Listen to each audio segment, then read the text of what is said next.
Chapter 1942. Getting out of hand. The golden-robed young man spoke very casually, without treating Jian Shen with any importance at all. Even though he had no idea who Jian Shen was, he believed that there was no reason for him to learn this at all given his personal status. This is the imperial capital of the Xiandao Empire. There are clear rules that forbid fighting. Do you plan on ignoring them? Jian Shen stared at the golden-robed young man calmly. Rules? The young man sneered and stared at Jian Shen like he was a joke. Rules only affect ordinary people. As for me, I can ignore them. Seeing how Jian Shen and the golden-robed young man were in conflict, Xing'er and Lan'er were naturally delighted. Moreover, they did not forget to fan the flames. That's right. With young Master Zhou's status, these rules indeed do not affect him. Young Master Zhou, what are you rambling on about with this person? Why don't you hurry up and do it? The two of us find him irritating just by looking at him. The golden-robed young man smiled from ear to ear when he heard them refer to him as young Master Zhou. He felt extremely happy. When he heard their soft and sweet voices, he felt power swell up within him. Not only was this the first time the two princesses had called him young Master Zhou, but this was also the first time they had spoken to him in such a gentle tone. The sudden change with the two princesses did not make the young man feel that something was off. Instead, it roused him. He believed that this was a great opportunity to show off his strength to the two princesses.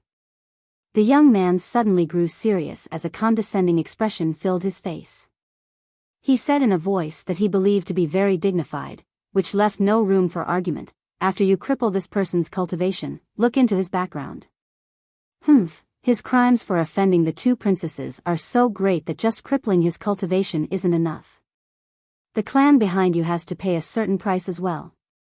If he doesn't have a clan and is only an independent cultivator, his crimes will be passed on to his parents. We'll get your parents to pay.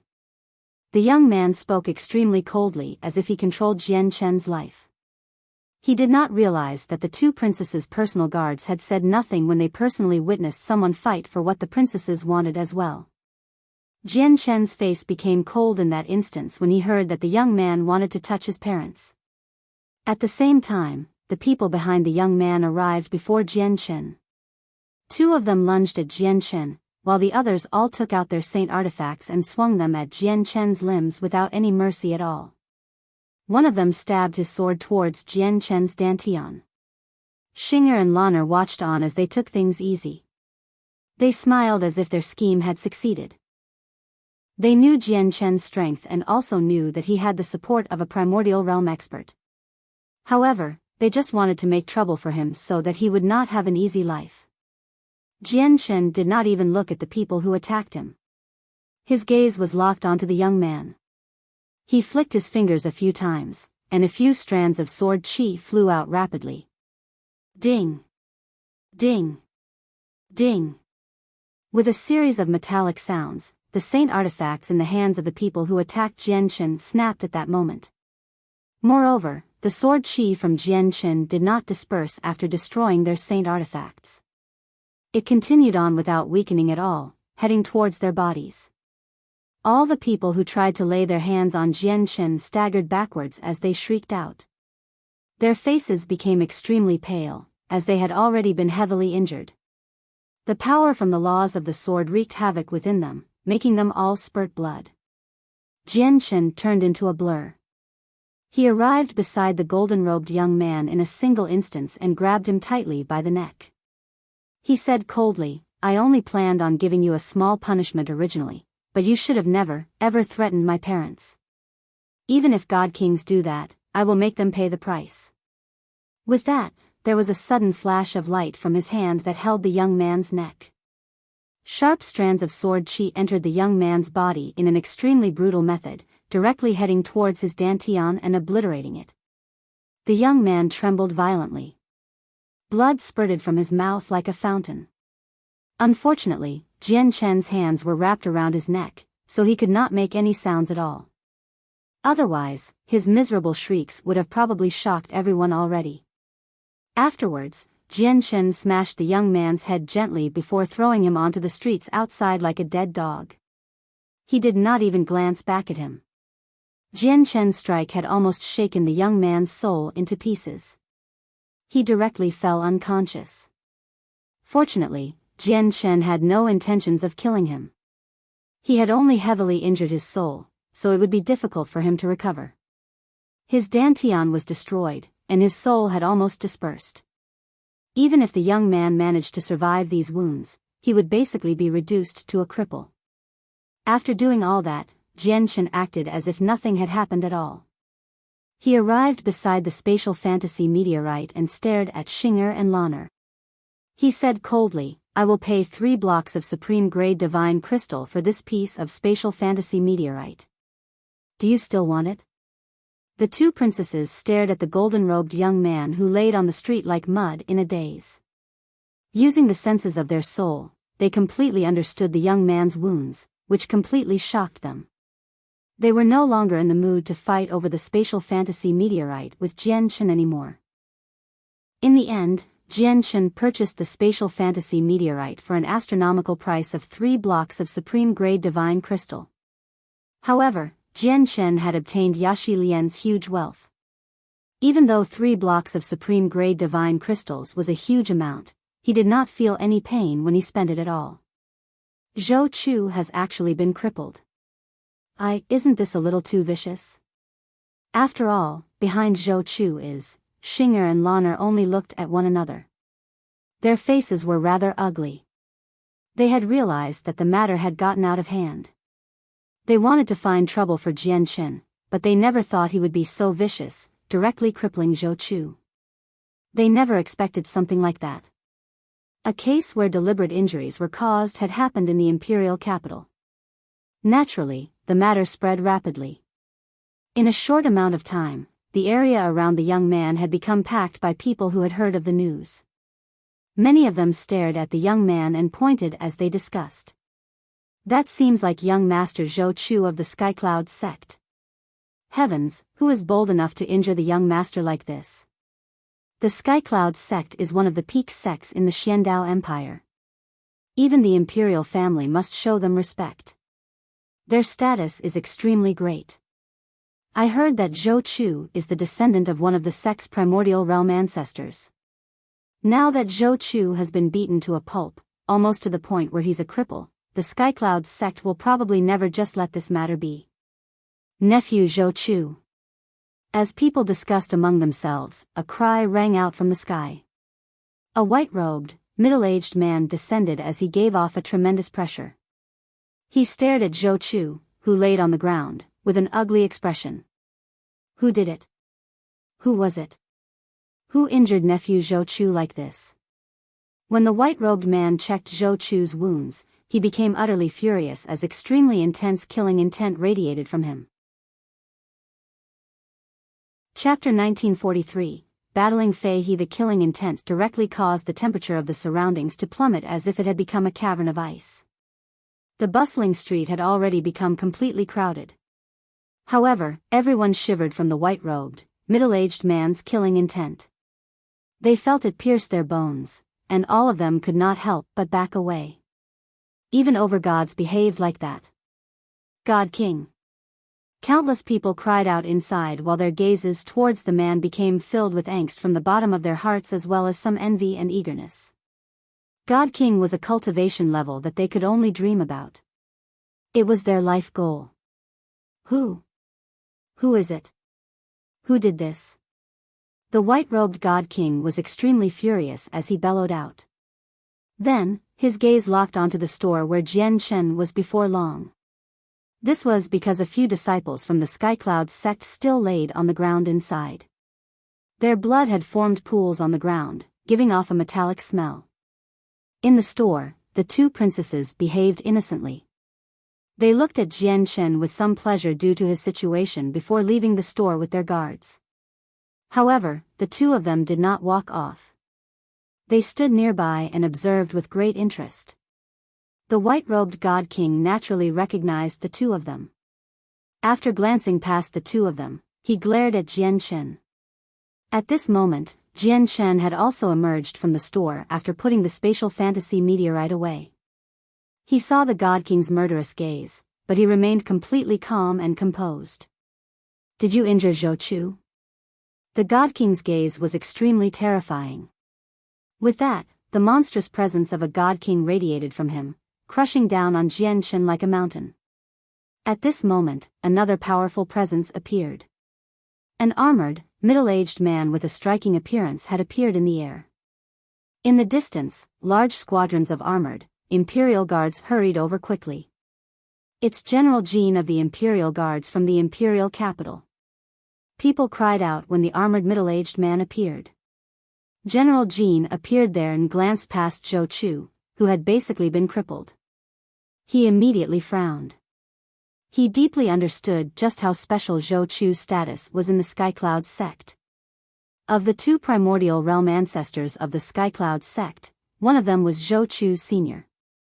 Now that Zhou Chu had become so heavily injured in the imperial capital, he would not be able to separate himself from the matter as the general responsible for order in the imperial capital.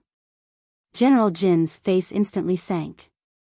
He glanced around, and just when he was about to ask who the troublemaker was, he suddenly discovered Jian Chen and was stunned. His sharp instincts allowed him to realize who the troublemaker was, so he immediately felt a headache overwhelm him. He had no idea what to do.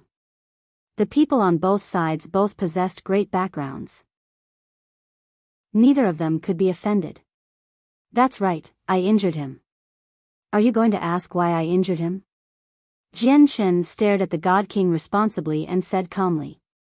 Fellow Jian Chen, brother Fei He, there are some misunderstandings in this matter. Let's not jump to conclusions. We can talk after we've looked through the entire matter, said General Jin. Originally, he had rushed over here aggressively to arrest the troublemaker, but now, he could only try to persuade both parties gently. A misunderstanding? Nephew Zhou has already become so injured. It doesn't matter what kind of misunderstanding there is, as it'll definitely develop into a grievance. General Jin, there's no need to say anything more. It doesn't matter what this person's background is.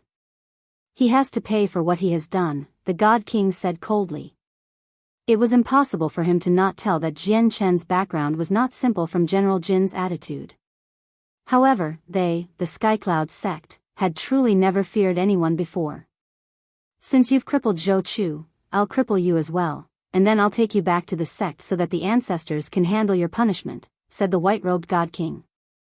With that, he directly extended a finger towards Jian Chen. His gesture possessed the power of laws in the surroundings. God King level laws instantly condensed around the finger, shooting towards Jian Chen's dantian as a chain. Oh no, retreat. The expressions of the people who watched on from the surroundings changed when they saw the white-robed God King strike out. They all fled wildly. The might of a God King's attack was simply too powerful. With their strength, they would be drawn into the attack even with the protection of the powerful formations in the imperial capital if they were too close. General Jin was filled with bitterness. He did not believe that Jian Chen was Fei He's opponent, but there was also a terrifying existence behind Jian Chen, so he could not allow anything to happen to him at all. However, just when General Jin wanted to stop Fei He's attack, a powerful sword chi suddenly appeared below. It stunned the general. With a flash of golden light, it shot towards Fei He with energy that was terrifying enough to surprise General Jin. Behind the golden strand of sword chi, Jian Chen wielded the starling rainbow sword. He seemed like he had fused with his sword as he radiated with intense light. He followed the golden sword chi, lunging towards Fei He as if he was unstoppable. Boom! The golden sword chi collided with Fei He's chain. It was like a high-speed collision of two planets, shattering into pieces with a deafening sound. It turned into a terrifying shockwave of energy that swept out. Immediately, a formation appeared in the imperial capital, completely isolating the energy so that it could not even leave a scratch on the city itself. A light flashed through Fei He's eyes. He stared at Jian Chen in shock. Through Jian Chen's presence, he could obviously tell that he was not a God King and just a peak over God. An over-god had actually managed to block his attack in an open confrontation and not lose the upper hand. It was unbelievable. But clearly, Jian Chen's attack had not ended. After the Daluo sword shattered, he charged through the region where energy wreaked havoc while he was coated in white light, lunging towards Fei He. In a single instance, he had arrived before Fei He. It's actually a supreme overgod from the overgod's plaque. Fei He said coldly. He did not become flustered at all when he faced Jian Chen's attack. He swung his hand calmly, directly catching Jian Chen's startling rainbow sword. Jian Chen sneered. The power of laws and chaotic force immediately erupted from the startling rainbow sword, dispersing the layer of power of laws around Fei He's hand. Even though Fei He was a god king, it was impossible for his body alone to handle the sharpness of the startling rainbow sword. Jian Chen used some force to cut through Fei He's hand. He stabbed out as a smear of blood spurted out from Fei He's hand. Jian Chen directly went for his heart. Fei He's eyes exploded with light. At that moment, his gaze had become extremely shocked. In the next moment, a sword appeared in his hand. It danced and struck Jian Chen's startling rainbow sword with lightning speed, knocking it aside. Tai sword technique. Jian Chen's reaction was extremely quick. He formed a seal and fused with his sword. As a sword, he directly rammed towards Fei He. During this time, Jian Chen's entire body seemed to have become a sword of great might, giving off a monstrous presence. Chapter 1944, Shocking Battle Prowess, What a Powerful Overgod. Fei He felt secretly shocked. The strength that Jian Chen had displayed filled him with disbelief. In an open confrontation against him, Jian Chen had failed to lose the upper hand and even managed to draw blood. Fei He's face sank when he saw the blood on his hand. This wound was nothing to him, but the disgrace would be permanent. This person must rank within the top 3 on the overgod's plaque. Only people as great as them can possess such unbelievable battle prowess, Fei He thought quickly. However, his movements did not slow down. As his hand changed between seals, the sword immediately began to spin rapidly before his chest. Rings of powerful, spiral sword chi appeared as the sword spun. It radiated with powerful pulses of energy as well as a might that belonged to the world. As a mighty god king, Fei He was actually using a battle skill against an overgod's attack. World-shattering, form of the mountain splitter. Fei He bellowed out. The sword that spun around stabbed out with lightning speed along with a strand of powerful, spiral sword chi. The strike was extremely powerful. As the sword tore through the air, the spiral sword chi shook, causing the space in the surroundings to pulse and gently tremble. The might of the world had caused the distant crowd to retreat rapidly once again. The might of a god king's battle skill was extremely shocking. To many of the people who were not even overgods, it was almost impossible for them to witness a god king using a battle skill. As a result, the pressure naturally made many of them feel like the world was ending. General Jin's expression changed drastically. He was in a hurry to stop Fei He. He knew who stood behind Jian Chen, so once that terrifying primordial realm expert behind him became angered from Jian Chen's injuries, the consequences would be unthinkable. He had heard that the powerful primordial realm expert had even gone as far as to spend a valuable 3-colored divine crystal on the disk of heavenly ways to venture to the distant southern region. The expert even captured a commander of the 9 armies, humiliating her before everyone. However, Fei He ignored him. As a mighty god king, an overgod had injured him. If he did not make the overgod pay a certain price, he would never be able to quell his anger. There's going to be a lot of trouble, General Jin swore inside. He was already too late to stop Fei He. He had witnessed Jian Chen's strength and understood he possessed the battle prowess to fight god kings in an open confrontation. However, the battle skill of a god king was on a completely different level compared to the casual strike of a god king. Moreover, the battle skill was of an extraordinary grade. It was one of the most powerful battle skills from the Skycloud sect. Even General Jin would have to take it on seriously if he was on the receiving end of the attack. Everything happened in a split second. There was a deafening boom, and Jian Chen's Tai sword technique had already collided with Fei He's battle skill. The observers all sensed the eruption of a terrifying energy. The ground shook violently, and they lost sight of Jian Chen and Fei He completely. The violent energy shockwaves had completely drowned out their figures. I hope Jian Chen doesn't become too heavily injured, or how can I suppose to resolve everything? General Jin silently prayed for Jian Chen. Everything had happened just too quickly, where he did not have the time to stop it at all. Linear lightning release. However, a bellow suddenly rang out from the violent storm of energy. Everyone only saw a streak of white light shoot through the storm of energy at an unbelievable speed before disappearing into the distant sky. It was just too fast. Countless people failed to see it clearly at all. Even General Jin only managed to barely see a blurry, elongated figure in the streak of light through the senses of his soul, even though he was a god king. A while later, the rampaging energy dispersed and revealed Fei He. Currently, Fei He's face was rather pale, and he was filled with shock. He stared at his chest in a daze.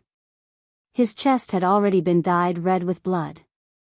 A fist-sized hole had appeared, stretching from his chest through to his back. All his organs had been destroyed already. Meanwhile, Jian Chen had vanished. General Jin stared at the hole in Fei He's chest in a daze. His face was also filled with shock as his heart churned.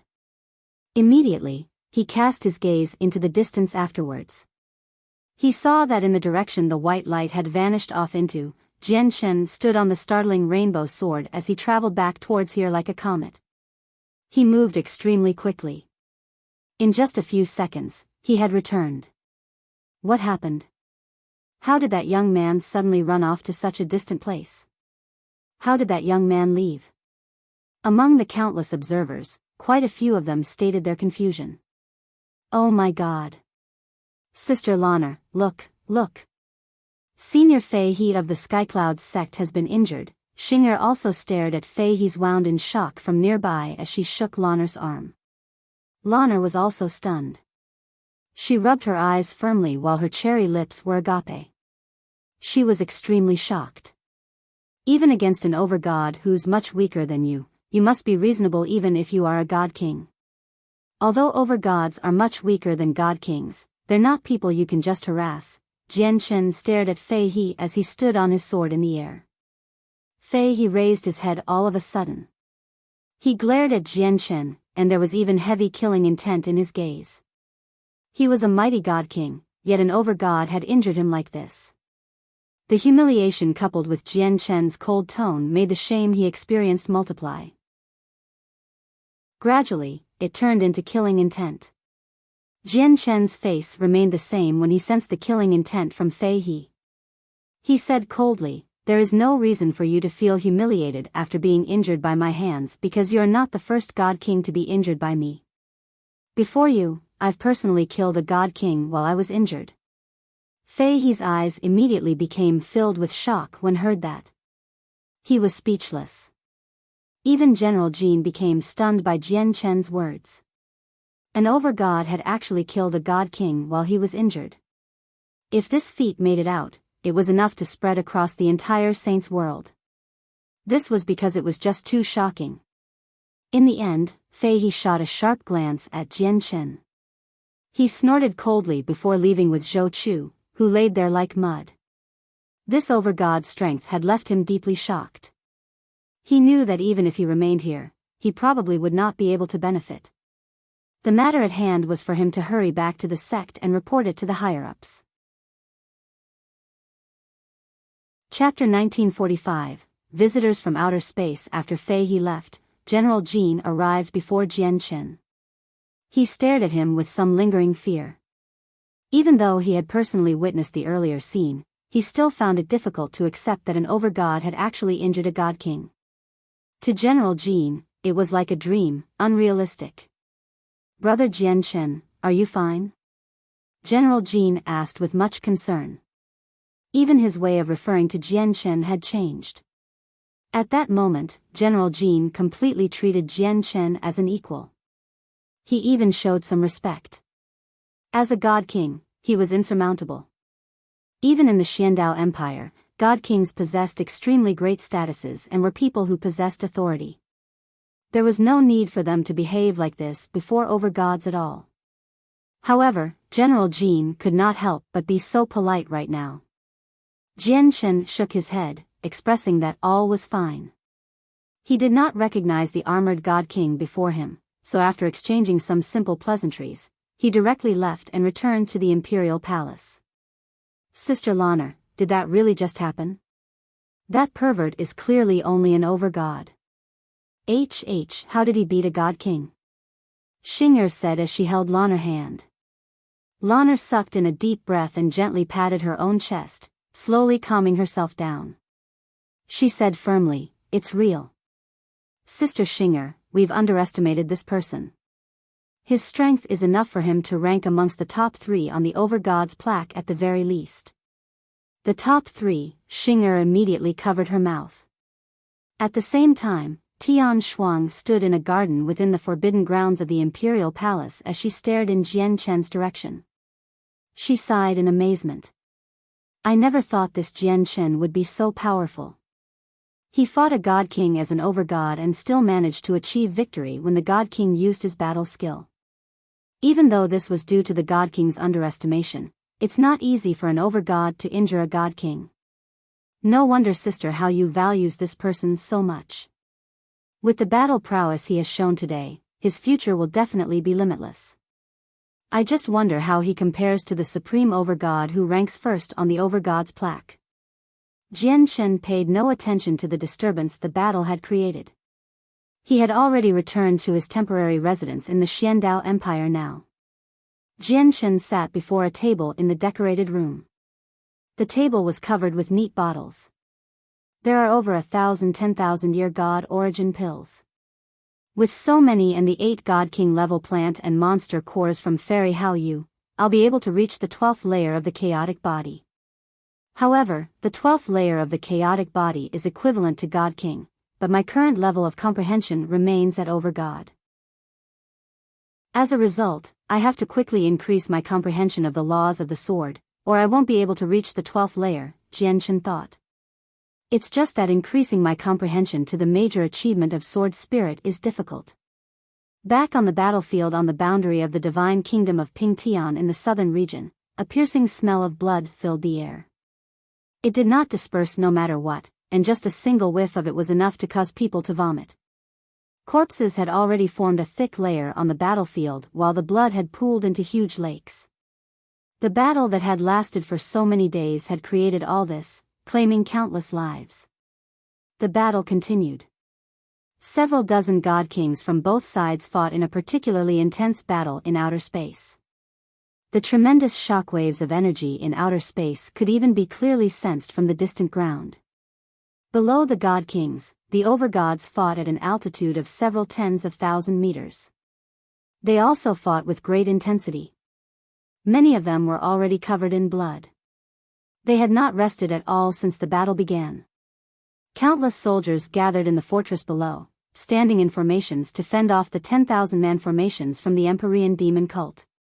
The 10,000-man formations had been reduced to over a dozen from the initial 30. Both sides suffered losses in the battle. Let alone overgods, even 2 or 3 god kings had died. The sound of a zither hung in the surroundings. It expanded as a visible sound wave, stretching across the entire battlefield. The sound possessed an irresistible charm. When it rang out, all the people on the battlefield were affected to varying degrees. The armies of the divine kingdom of Pingtian all became filled with fighting spirit and courage from the sound. They charged at their enemies with extraordinary determination while their battle prowess was fully displayed as well. Under the influence of the sound, many people from the Empyrean demon cult felt their heads grow heavy as their consciousness blurred. In the end, they could only use 70 or 80% of their strength. Originally, the Empyrean demon cult's assault had forced the armies of the divine kingdom of Pingtian into a retreat. However, with the Zither's appearance, they were finally able to gather together, becoming matched in strength with the armies from the Empyrean demon cult. On the walls of the fortress sat a beautiful woman in a purple dress. Her beauty was indescribable, so great that it would probably be only seen in heaven. An ancient zither rested on her legs. As her slender fingers stroked the strings, she produced music that was filled with charm. Each note formed a visible ripple of sound. Each note possessed the might of laws. This woman was Shangguan Mu'er. The news of the patriarch of the Tian Yuan clan, Jian Shen, being taken away by the commander of the 7th Army, Yaxi Lian, had already spread by now. Naturally, Shangguan Mu'er heard the news as well, so she could no longer pay heed to Jian Shen's orders for her to remain in the clan from worry. She hurried to the front lines as soon as possible. Her arrival had basically turned the situation here around. Beside Shangguan Mu'er stood Sacred Feather, Houston, Roy Jean, and so on. They stood around her sternly, protecting her and stopping any people from disturbing her. All of them were covered in blood and suffered different levels of injury. Aside from them, the god ancestors from the Dong'an province stood around her as well, taking part in her protection.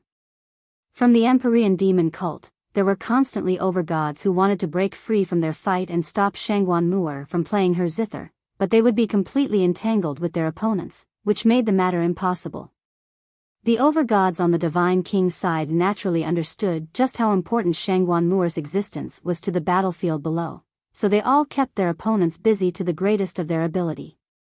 2 streaks of light suddenly shot past a place distant from where the several dozen god kings fought in outer space. They moved with unbelievable speed such that even god kings would only be able to catch a blur. The streaks of light directly shot past the skies of the cloud plain, traveling towards the depths of space.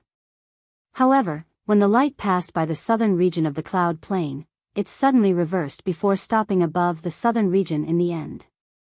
It was extremely distant from the cloud plain, even several tens of million kilometers away from where the god kings fought. Only now was the streak of light visible. It was a small flying vehicle that radiated with powerful pulses of energy.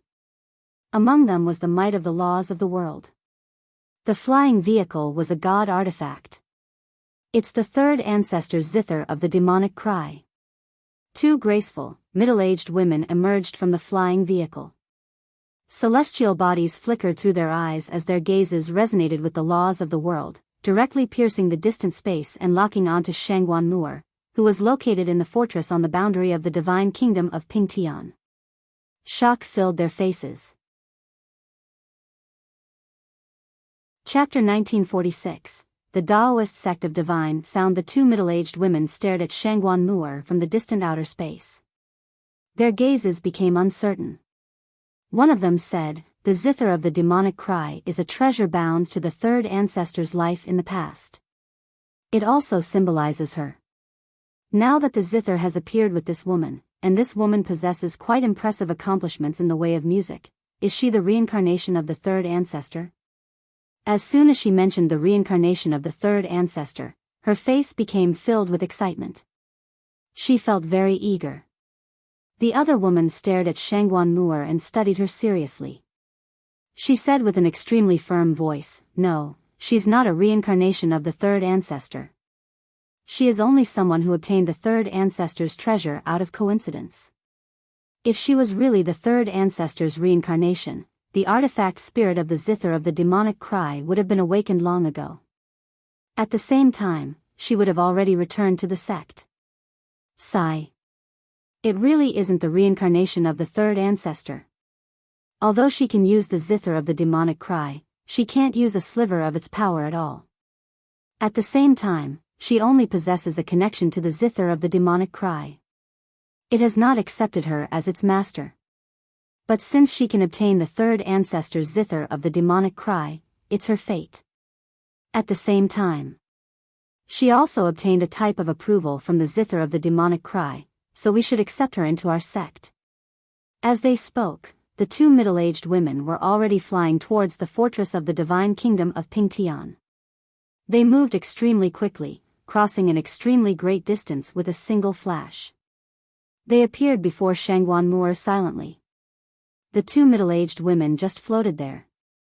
They completely concealed their presences, so they seemed like ordinary people. It was impossible to discover their existences through the senses of the soul. They 2 of them stared at Shangguan Mu'er and paid no attention to the chaotic battlefield in the surroundings. Shangguan Mu'er, Sacred Feather, and so on saw the two middle-aged women suddenly appear in the first moment. Their faces all changed suddenly. Sacred Feather, Rui Jin, and the others immediately arrived next to Shangguan Mu'er as their faces became filled with caution. They did not attack. They could sense that the two women were powerful. "Seniors, may I ask for the reason why you have come?" Shangguan Mu'er asked. Although she spoke, she never stopped playing the zither. "Child, do you know the origins of the zither in your hand?" a middle-aged woman asked. Her gaze towards Shangguan Mu'er was filled with gentleness. Although this was the first time she had seen Shangguan Mu'er, she felt a sense of closeness towards Shangguan Mu'er due to the zither in her hands. Shangguan Mu'er's eyes narrowed. She already knew that the zither of the demonic cry was not as simple as it seemed, and she had guessed that it probably had important origins. The woman seemed to know about the zither of the demonic cry. "Junior does not know." "If Senior is willing, please enlighten Junior," said Shangguan Mu'er. She multitasked, playing the zither to disturb the armies of the Empyrean demon cult as she conversed with the two women. The middle-aged woman looked at the zither of the demonic cry, and a sliver of reminiscence appeared on her face. The owner of this zither was a peak, famed expert of the saints' world in the past. She was also one of the three ancestors of our Taoist sect of divine sound. We called her the third ancestor. After a period of silence, Shangguan Mu'er said, "To be frank, Senior, I obtained the zither of the demonic cry accidentally in a lower world. Since this belongs to your esteemed sect's third ancestor, I will return the zither after the battle." Shangguan Mu'er was helpless as she said that. The strength of the two women before her was unfathomable. If she wanted to take the zither away with her forcefully, she still would not be able to keep it. The middle-aged woman who spoke before shook her head with a smile. "We only passed by this plane incidentally and came across the third ancestor's treasure that was bound to her life, which was why we came to have a look.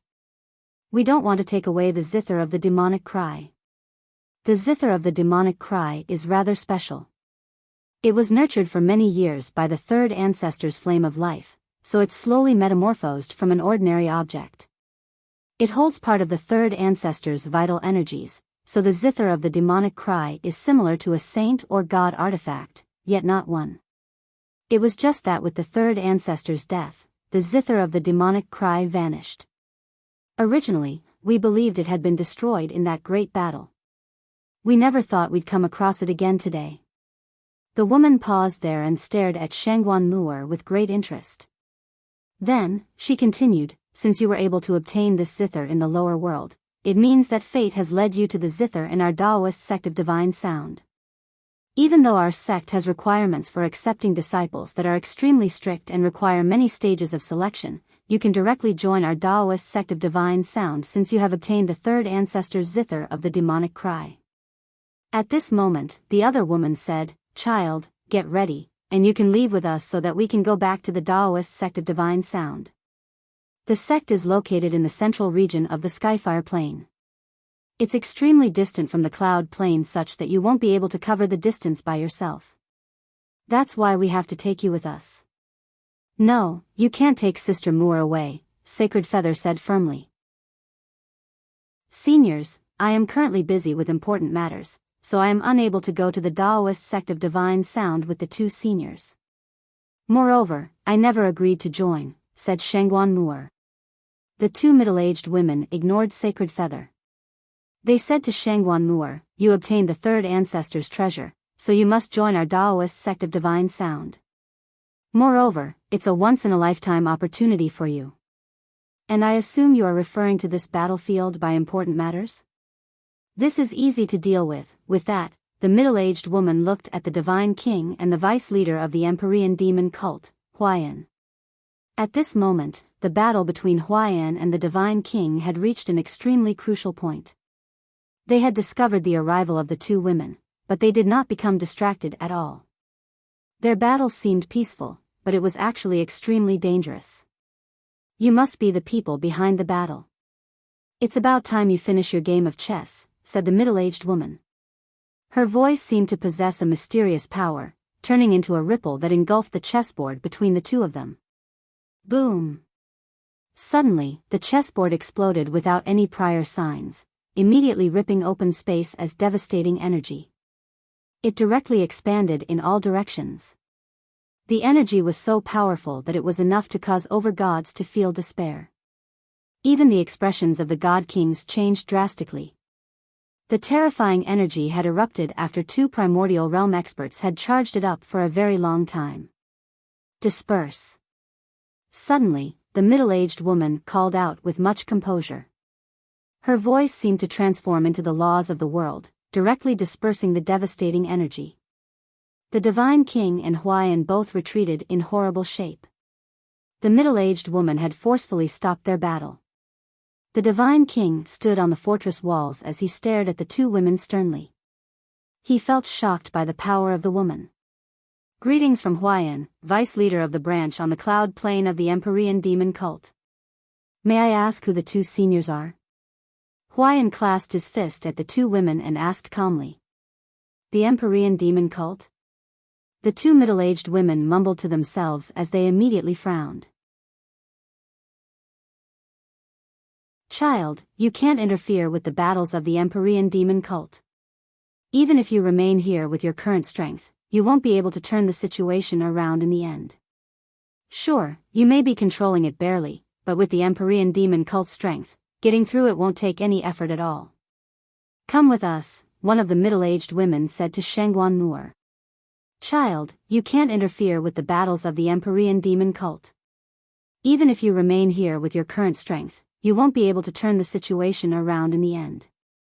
Sure, you may be controlling it barely, but with the Empyrean demon cult's strength, getting through it won't take any effort at all. Come with us, one of the middle-aged women said to Shangguan Moor. Thank you for your concern, seniors, but I don't want to leave right now. My husband has been captured by the commander of the 7th Army, and his situation is currently unknown. If I don't find my husband, I won't leave here, Shangguan Moor said firmly. Dumb child. You obtained the third ancestor's supreme treasure. Once you join our Daoist sect of divine sound, your status will definitely be extraordinary. It won't be like the regular disciples. If you have potential, our Daoist sect of divine sound will definitely spend resources to nurture you, giving you a chance to rise up. As for your husband, he can't even deal with a mere commander from the Empyrean demon cult. How can someone like him have you, a disciple from the Daoist sect of divine sound, as his wife? Child, forget your husband. You will definitely rise up among people. In the future, your accomplishments will be so great that your husband can only look up to you. He's not suitable for you, the middle-aged woman said sincerely. With their cultivation levels as primordial realm experts, there was completely no need for them to speak so politely to an over-god. However, the third ancestor's past status in the Daoist sect of divine sound was so great that it could not be surpassed. She had also been a supreme expert that the two of them respected very much. Since Shangguan Moor had obtained the third ancestor's supreme treasure, their attitude towards her changed. Our Daoist sect of divine sound is located in the central region of the Skyfire Plain. In the future, if the people from your clan want to visit you, come to the Skyfire Plain to look for us. Child, it's time for us too. Once you get to the Daoist sect of divine sound and witness the prodigies raised by those large sects on the Skyfire Plain, you will discover that the husband you miss so much is actually nothing. With that, the two middle-aged women directly waved their hands and took Shangguan Moor away with them, whether she agreed to it or not. Sister Moor! Sacred Feather cried out. His eyes were filled with fury, and he immediately pursued them. However, with his strength, it was impossible for him to follow two primordial realm experts. In the blink of an eye, he had lost their tracks. Houston, Roy Jean, and the others on the fortress all revealed very ugly expressions. Shangguan Moor had just been taken away right before them, yet there was nothing they could do. It filled them with a sense of grievance, and they also felt extremely helpless. First, Jian Chen had been taken away by the commander of the 7th Army, and his current situation was unknown. Now, Shangguan Moor had been taken away as well. The people from the Tian Yuan clan felt gloomy over this. Shangguan Mu'er's departure naturally had an extremely great impact on the battlefield. Without her music, the soldiers of the Emperorian demon cult immediately became more and more courageous as they fought. They were able to use their full strength again. On the other side, the armies of the Divine Kingdom were unable to maintain the balance when they faced off against such a violent army. They immediately lost the upper hand. Even though they possessed a numerical advantage, their strength was on a completely different level. Kill! Roy Jean yelled out and charged onto the battlefield with a heavy heart. Houston and the others also charged towards the soldiers of the three armies afterwards. They did not say anything. As for the Divine King, he stood on the fortress walls as he stared at the vice-leader of the Emperorian demon cult, Huayan. Neither of them could send out an attack, as once they did, a battle between primordial realm experts would start. In the imperial palace of the Xiandao Empire, Jian Shen had just bid farewell to a few princes from other empires and prodigies from other sections. He returned to his temporary residence by himself, and a sliver of exhaustion appeared on his face.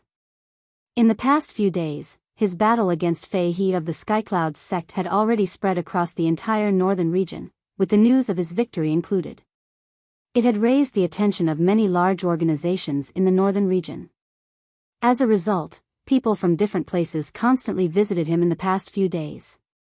They were either the princes from a few empires, young masters from large clans, or disciples of large sections. With so many prodigies gathered together, there was naturally some fighting. At the same time, they felt doubt towards Jian Chen's rumored strength. As a result, Jian Chen faced the challenges of many prodigies in the past few days. At the very start, he turned them down, but the more he turned them down, the more they wanted to challenge him. In the end, the people who challenged him only increased. In the end, after running out of choices, Jian Chen could only spar with the prodigies, revealing some of his strength. However, through this, Jian Chen befriended quite a few prodigies from those large sects and princes from the empires. He had learned about all sorts of odd matters in the northern region from them. At this moment, a young man seemed to be around the same age as Jian Chen rushed over in a hurry. He said, "Brother Jian Chen, Princess Tian and the fifth prince of the Shi Empire have come to visit. They want to see you." The young man directly arrived before Jian Chen. He was both overjoyed and excited. He said enthusiastically, "Brother Jian Chen, it's Princess Tian and the fifth prince. Do you know great their statuses are in the Shi Empire? Please tell me, Brother Yan Shun." Jian Chen's eyes lit up when he heard the Shi Empire mentioned. This young man was called Yan Shun, and he was a prince of the Xiandao Empire. In the past few days, basically all the princes in the Xiandao Empire had expressed their goodwill towards Jian Chen. They did their best to establish a relationship with Jian Chen. As a result, Jian Chen basically knew all the princes in the Xiandao Empire. Prince Yan Shun cleared his throat and explained in a hurry, Princess Tian's nobility was personally conferred by the Shi Emperor himself. It's said that she is connected to the Empress by blood. Not only is she the Empress Junior, but she's also one of the most beloved people of the Empress. It's said that in the Shi Empire, apart from the Shi Emperor, she's the closest person to the Empress. The imperial family in the Shi Empire is just too vast. All the children of the Emperor become princes and princesses, while the descendants of the siblings of the Emperor also become princes and princesses. As a result, there are plenty of princes and princesses in an eternal empire. But in reality, many princes and princesses only have this status. They're actually extremely distant from the Emperor. As a matter of fact, there are a few princes and princesses who have never even spoken to the Emperor before. However, Princess Tian is someone who can visit the Empress whenever she pleases, and the Shi Emperor had personally conferred her title to her. As a result, her status in the Shi Empire is so great that almost no one can match up to her. As for the fifth prince, he's the person that the Shi Emperor appreciates the most.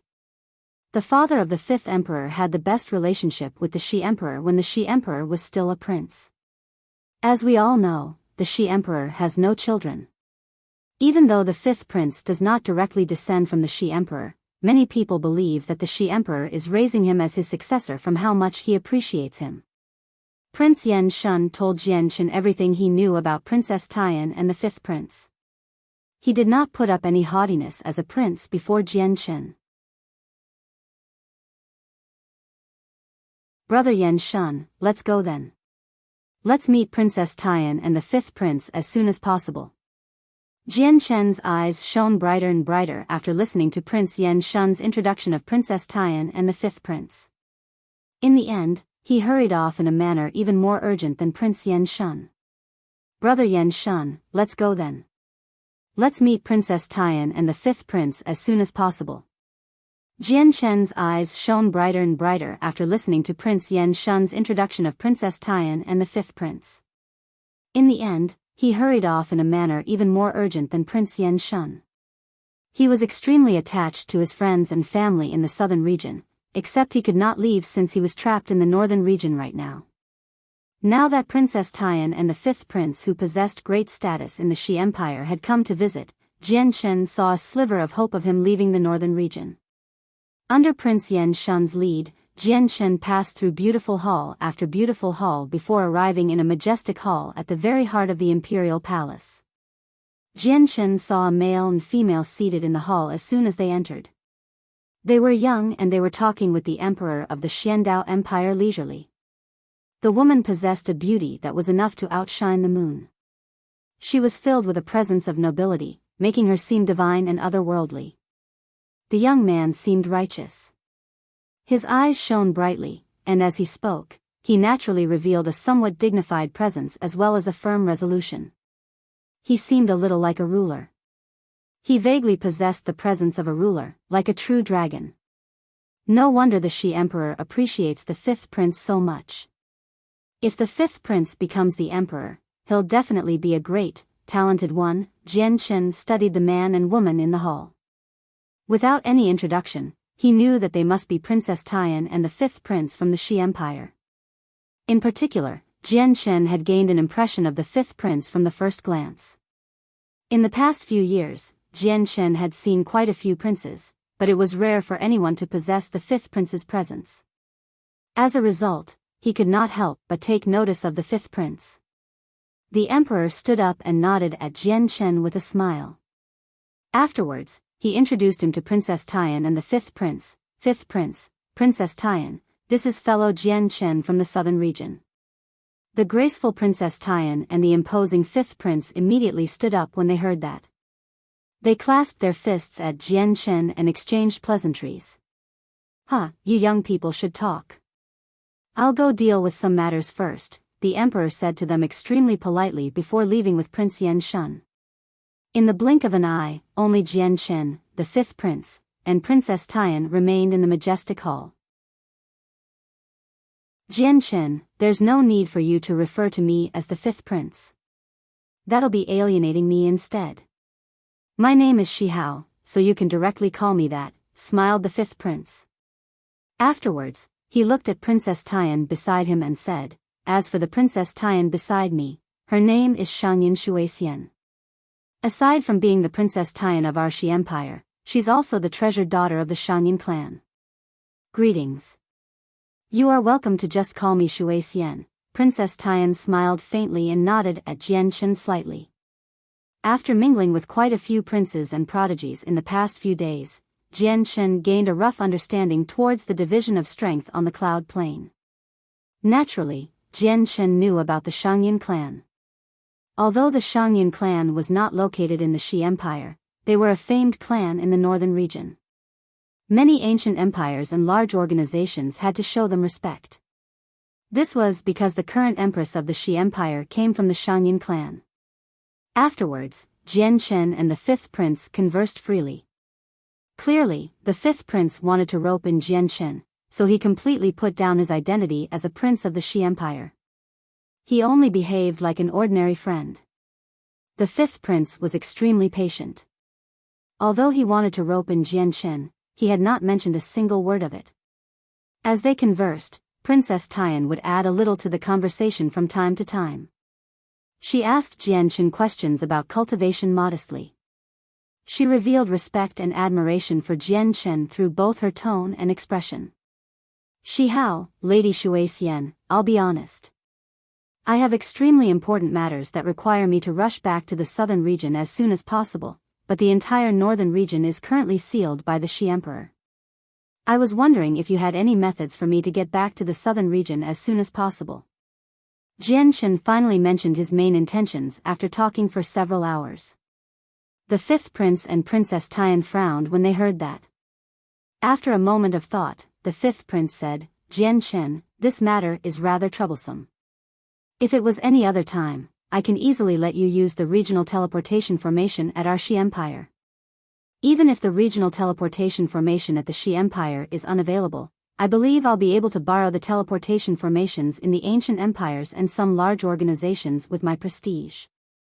However, now that Uncle Ziyun has personally sealed up all the teleportation formations in the northern region, basically no one will go against his word in the northern region with his current prestige.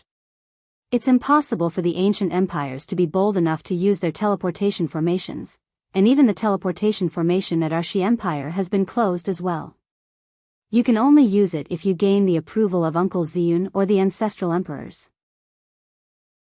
The fifth prince smiled in a self-deprecating manner. "Jian Chen, don't try to depend on the fact that I'm one of the princes of the Shi Empire right now. Princes like me can't just meet with the ancestral emperors of the Shi Empire. As for Uncle Ziyun, he's currently locked in a stalemate against the ancestor of the heaven-cracking sect. And with Uncle Ziyun's temperament, it's extremely likely that he'll start fighting with the heaven-cracking sect. I'll only displease him if I go find him now. The regional teleportation formation at our Shangyun clan is closed as well. Jian Chen, we probably won't be able to help you with this," said Princess Tian as well. Jian Chen became disappointed with that. He said, "The Shi Emperor is just a little too vicious. He really isn't going to let off anyone who hunted him down in the past." The Shi Emperor had captured an imperial protector of the Shi Empire earlier, and now he has gone to go deal with the heaven-cracking sect, a peak sect in the Shi Empire. If this continues, it'll be very bad for the Shi Empire. Moreover, the Shi Emperor's revenge has trapped many people here, making them unable to leave. Jian Chen felt very helpless. Yeah. Uncle changed drastically after ascending as emperor. He wasn't like this before. It's just a pity that no one can persuade and convince Uncle in the current empire. Even the ancestral emperors can't do anything about him, the fifth prince added helplessly. Faint worry appeared on his face. In the current imperial family of the Shi Empire, only a few primordial realm experts were left after all the slaughtering his uncle did. It filled the entire empire with angst and unease. Princess Tian sighed gently from that. She became slightly depressed and said gloomily, "Actually, you can't blame Uncle. Everything is bound by karma. If it weren't for the relentless pursuit of the people before, causing Aunt to lose her daughter, my uncle would have never become like that." "What? Lose her daughter?" The fifth prince was stunned. Even Jian Chen became surprised. He stared at Princess Tian. At this moment, Princess Tian suddenly returned to her senses. She realized her mouth had slipped, so she immediately covered her mouth tightly out of surprise. "Shui Xian, what did you just say? My uncle lost her daughter when he was hunted down in the past? Why haven't I ever heard my uncle mention he had a daughter?" The fifth prince stared at Princess Tian in doubt. "Shui Xian, what did you just say? My uncle lost her daughter when he was hunted down in the past? Why haven't I ever heard my uncle mention he had a daughter?" The fifth prince stared at Princess Tian in doubt. The Shi Emperor had no descendants. Everyone knew that. The fifth prince became rather confused now that Princess Tian had suddenly mentioned he had a daughter. Don't ask about this anymore, okay? If Aunt learns that I disclosed this, she would never forgive me." Princess Tian became rather flustered. A sliver of panic appeared on her face.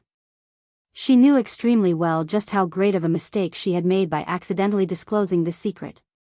The fifth prince and Jian Chen realized the severity of the matter when they saw how frightened and flustered the princess had become, so they no longer asked about it. However, they, as sharp-minded people, could draw many conclusions from that small detail.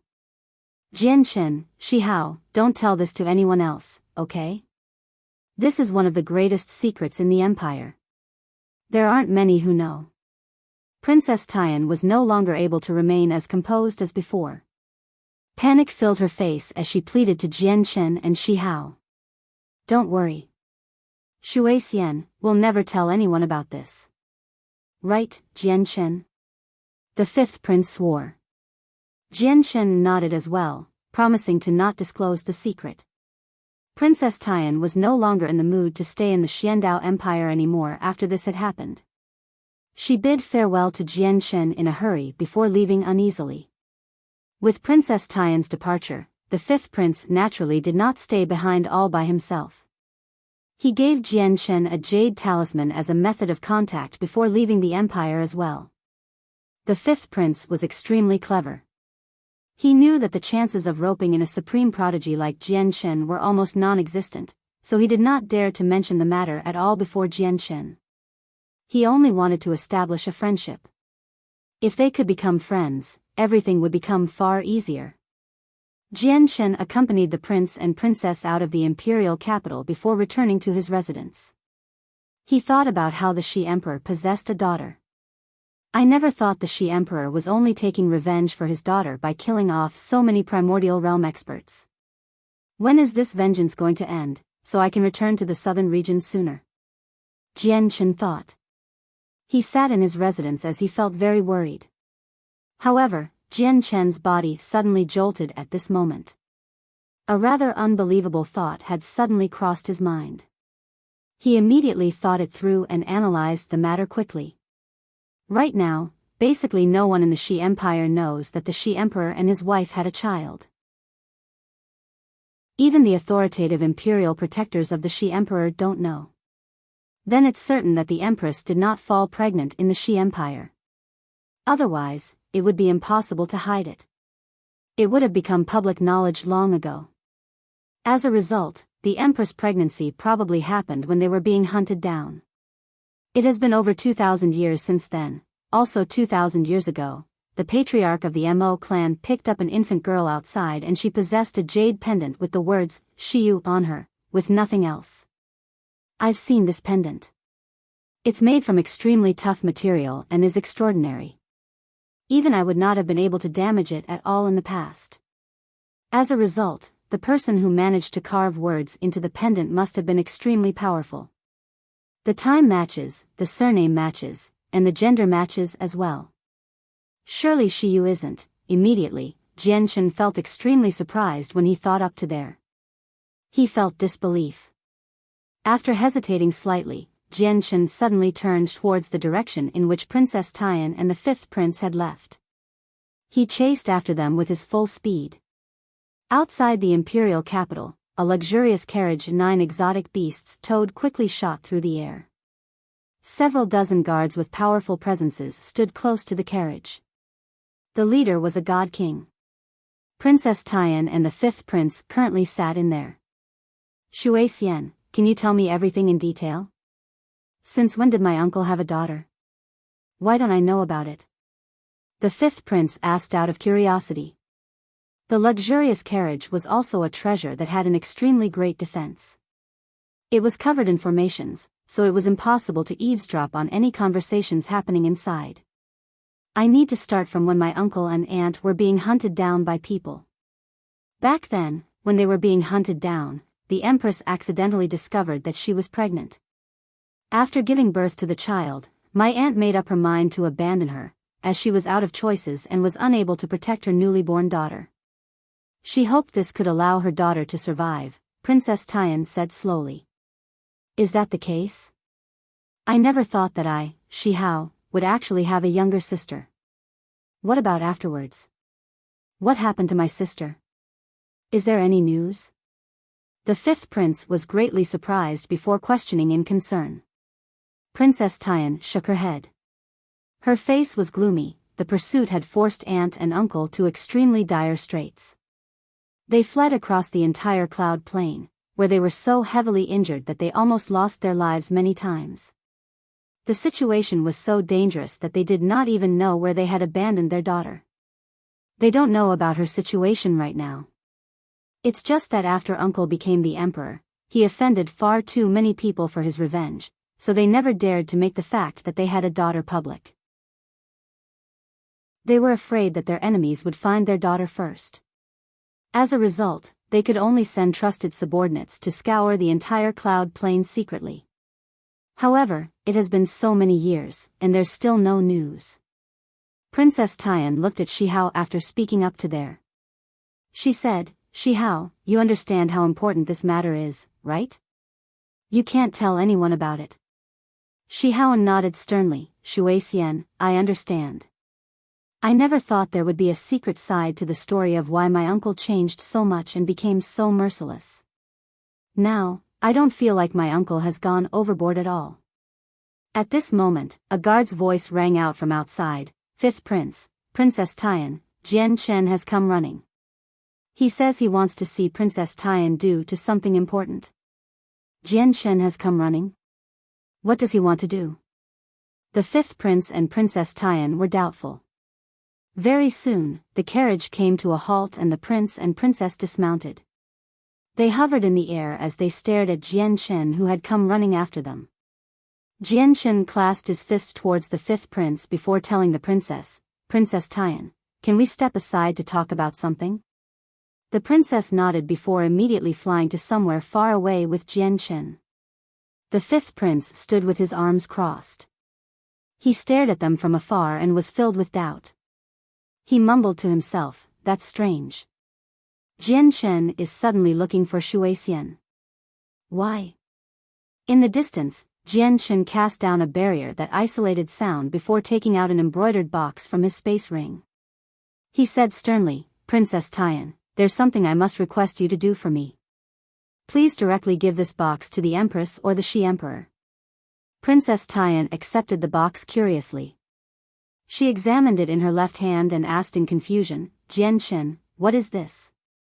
"Just treat it as a little gift for the Empress and the Shi Emperor from me. They might like it.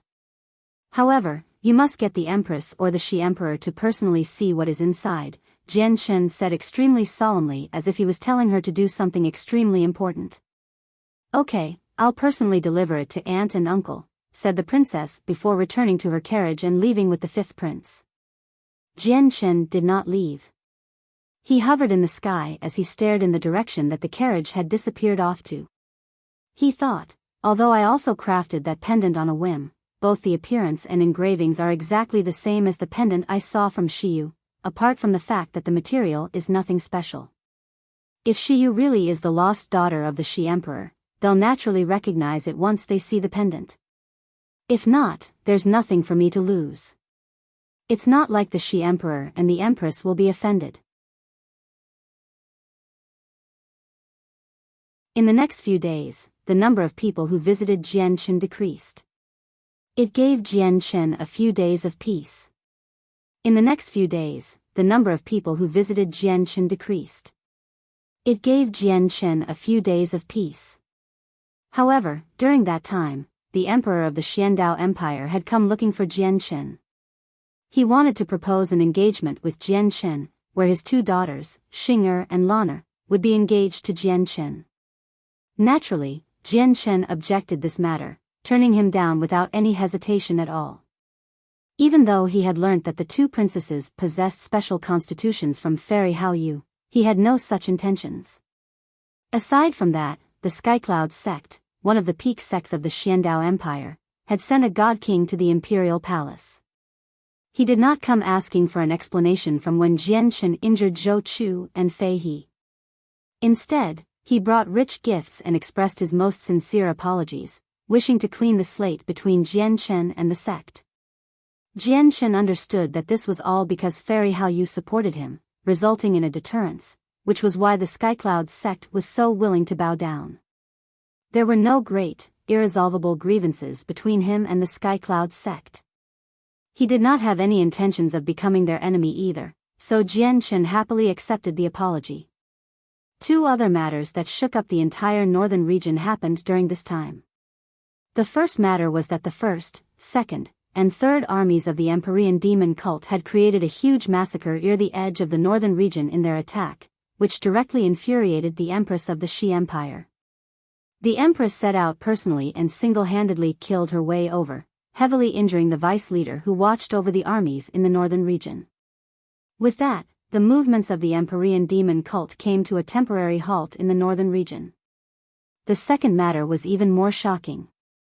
After being locked in a stalemate with the Shi Emperor for several days, the ancestor of the heaven-cracking sect finally came to terms with the Shi Emperor, handing over the two great elders who had once taken part in the hunt.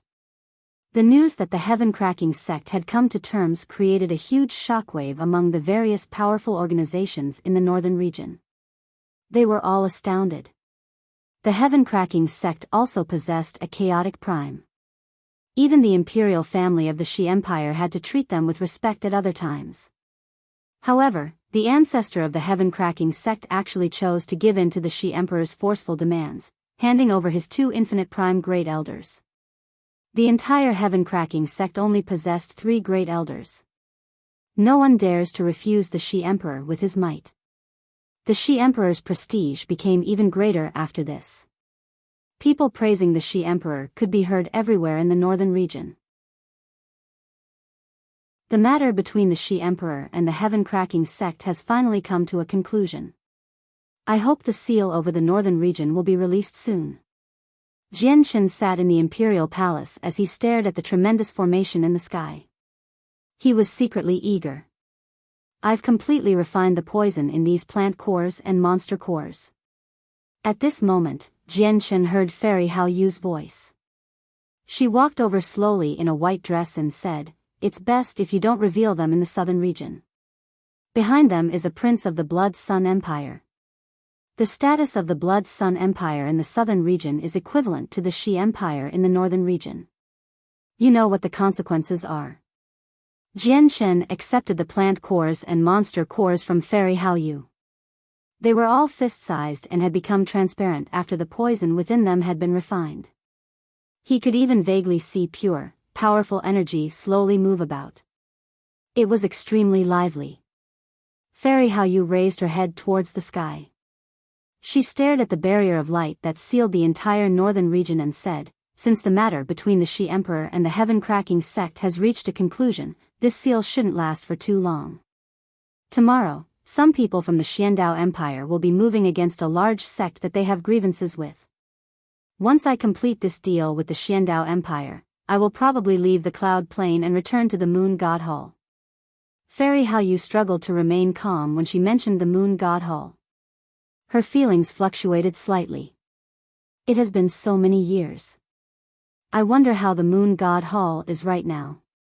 Has my father discovered Nan Potion's schemes? It's a pity that the Cloud Plain is just too far away from the Moon God Hall. It's impossible to find any information about it here at all. A sliver of worry appeared on Fairy Hao Yu's face. Fairy Hao Yu, this Nan Potion must be very powerful, right? If the matters really develop to a point where all the odds are against you, just come back, Jianchen said with hesitance. Although he did not know what was happening with the Moon God Hall, it was quite easy to guess a few things from Fairy Hao Yu's words. In the past, Nan Potion approached peak chaotic prime, but he was quite a lot weaker than my father. If Nan Potion comes to the Cloud Plain, probably no one can match up to him as long as Grand Primes don't appear. In the past, it was because I discovered his schemes against the Moon God Hall that I suffered to his hand. In the end, my body was destroyed, and my soul accidentally fled to the lower world. Fairy Hao Yu growled as killing intent flickered in her eyes. Jianchen sank into his thoughts from that. After a while, he said seriously, "Fairy Hao Yu, I'd advise you to go to the Moon God Hall later. Increase your strength as much as you can first. If the Moon God Hall really has fallen for Nan Potion's schemes, you won't be of any help even if you return given his strength." Fairy Hao Yu nodded gloomily. "Of course, I understand that, but I'm running out of patience. It has already been so many years. No matter what the situation is, I have to go back to the Moon God Hall to take a look. Otherwise, I won't be at peace. There was confidence in Fairy Hao Yu's words. Jian Shen also felt helpless when he saw how he could not persuade Fairy Hao Yu. After a moment of silence, he suddenly asked, "Where's the moon god hall?" Fairy Hao Yu glanced at Jian Shen slightly and said, "It's on the ice pole plain, the place where one of the 7 grand exalts of the saints' world, the ice goddess, stayed. It's also one of the 7 great sacred plains of the saints' world." Fairy Hao Yu paused before continuing, "The cloud plain is extremely far away from the ice pole plain. Just the amount of 5-colored divine crystals needed to take the teleportation formation between planes is extravagant. It's enough to bring an ancient empire to its knees. Even Sister Tian Shuang can't afford this price. It's because I made a deal with the Xiandao Empire, where I would deal with one of their greatest enemies, that they're willing to provide me with enough divine crystals." In the morning of the next day, Fairy Hao Yu left with Tian Shuang and 2 other infinite prime ancestors of the Xiandao Empire silently. Soon after they had left, the formation that sealed up the entire northern region vanished. The Shi Emperor had finally removed his seal on this day. The moment the seal was removed, Jian Shen suddenly stood up in his luxurious hall. With a flash, he arrived outside, and he looked at the sky. He had already waited too long for this day.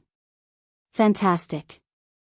I can finally leave the northern region, Jian Shen said excitedly as he stared at the sky.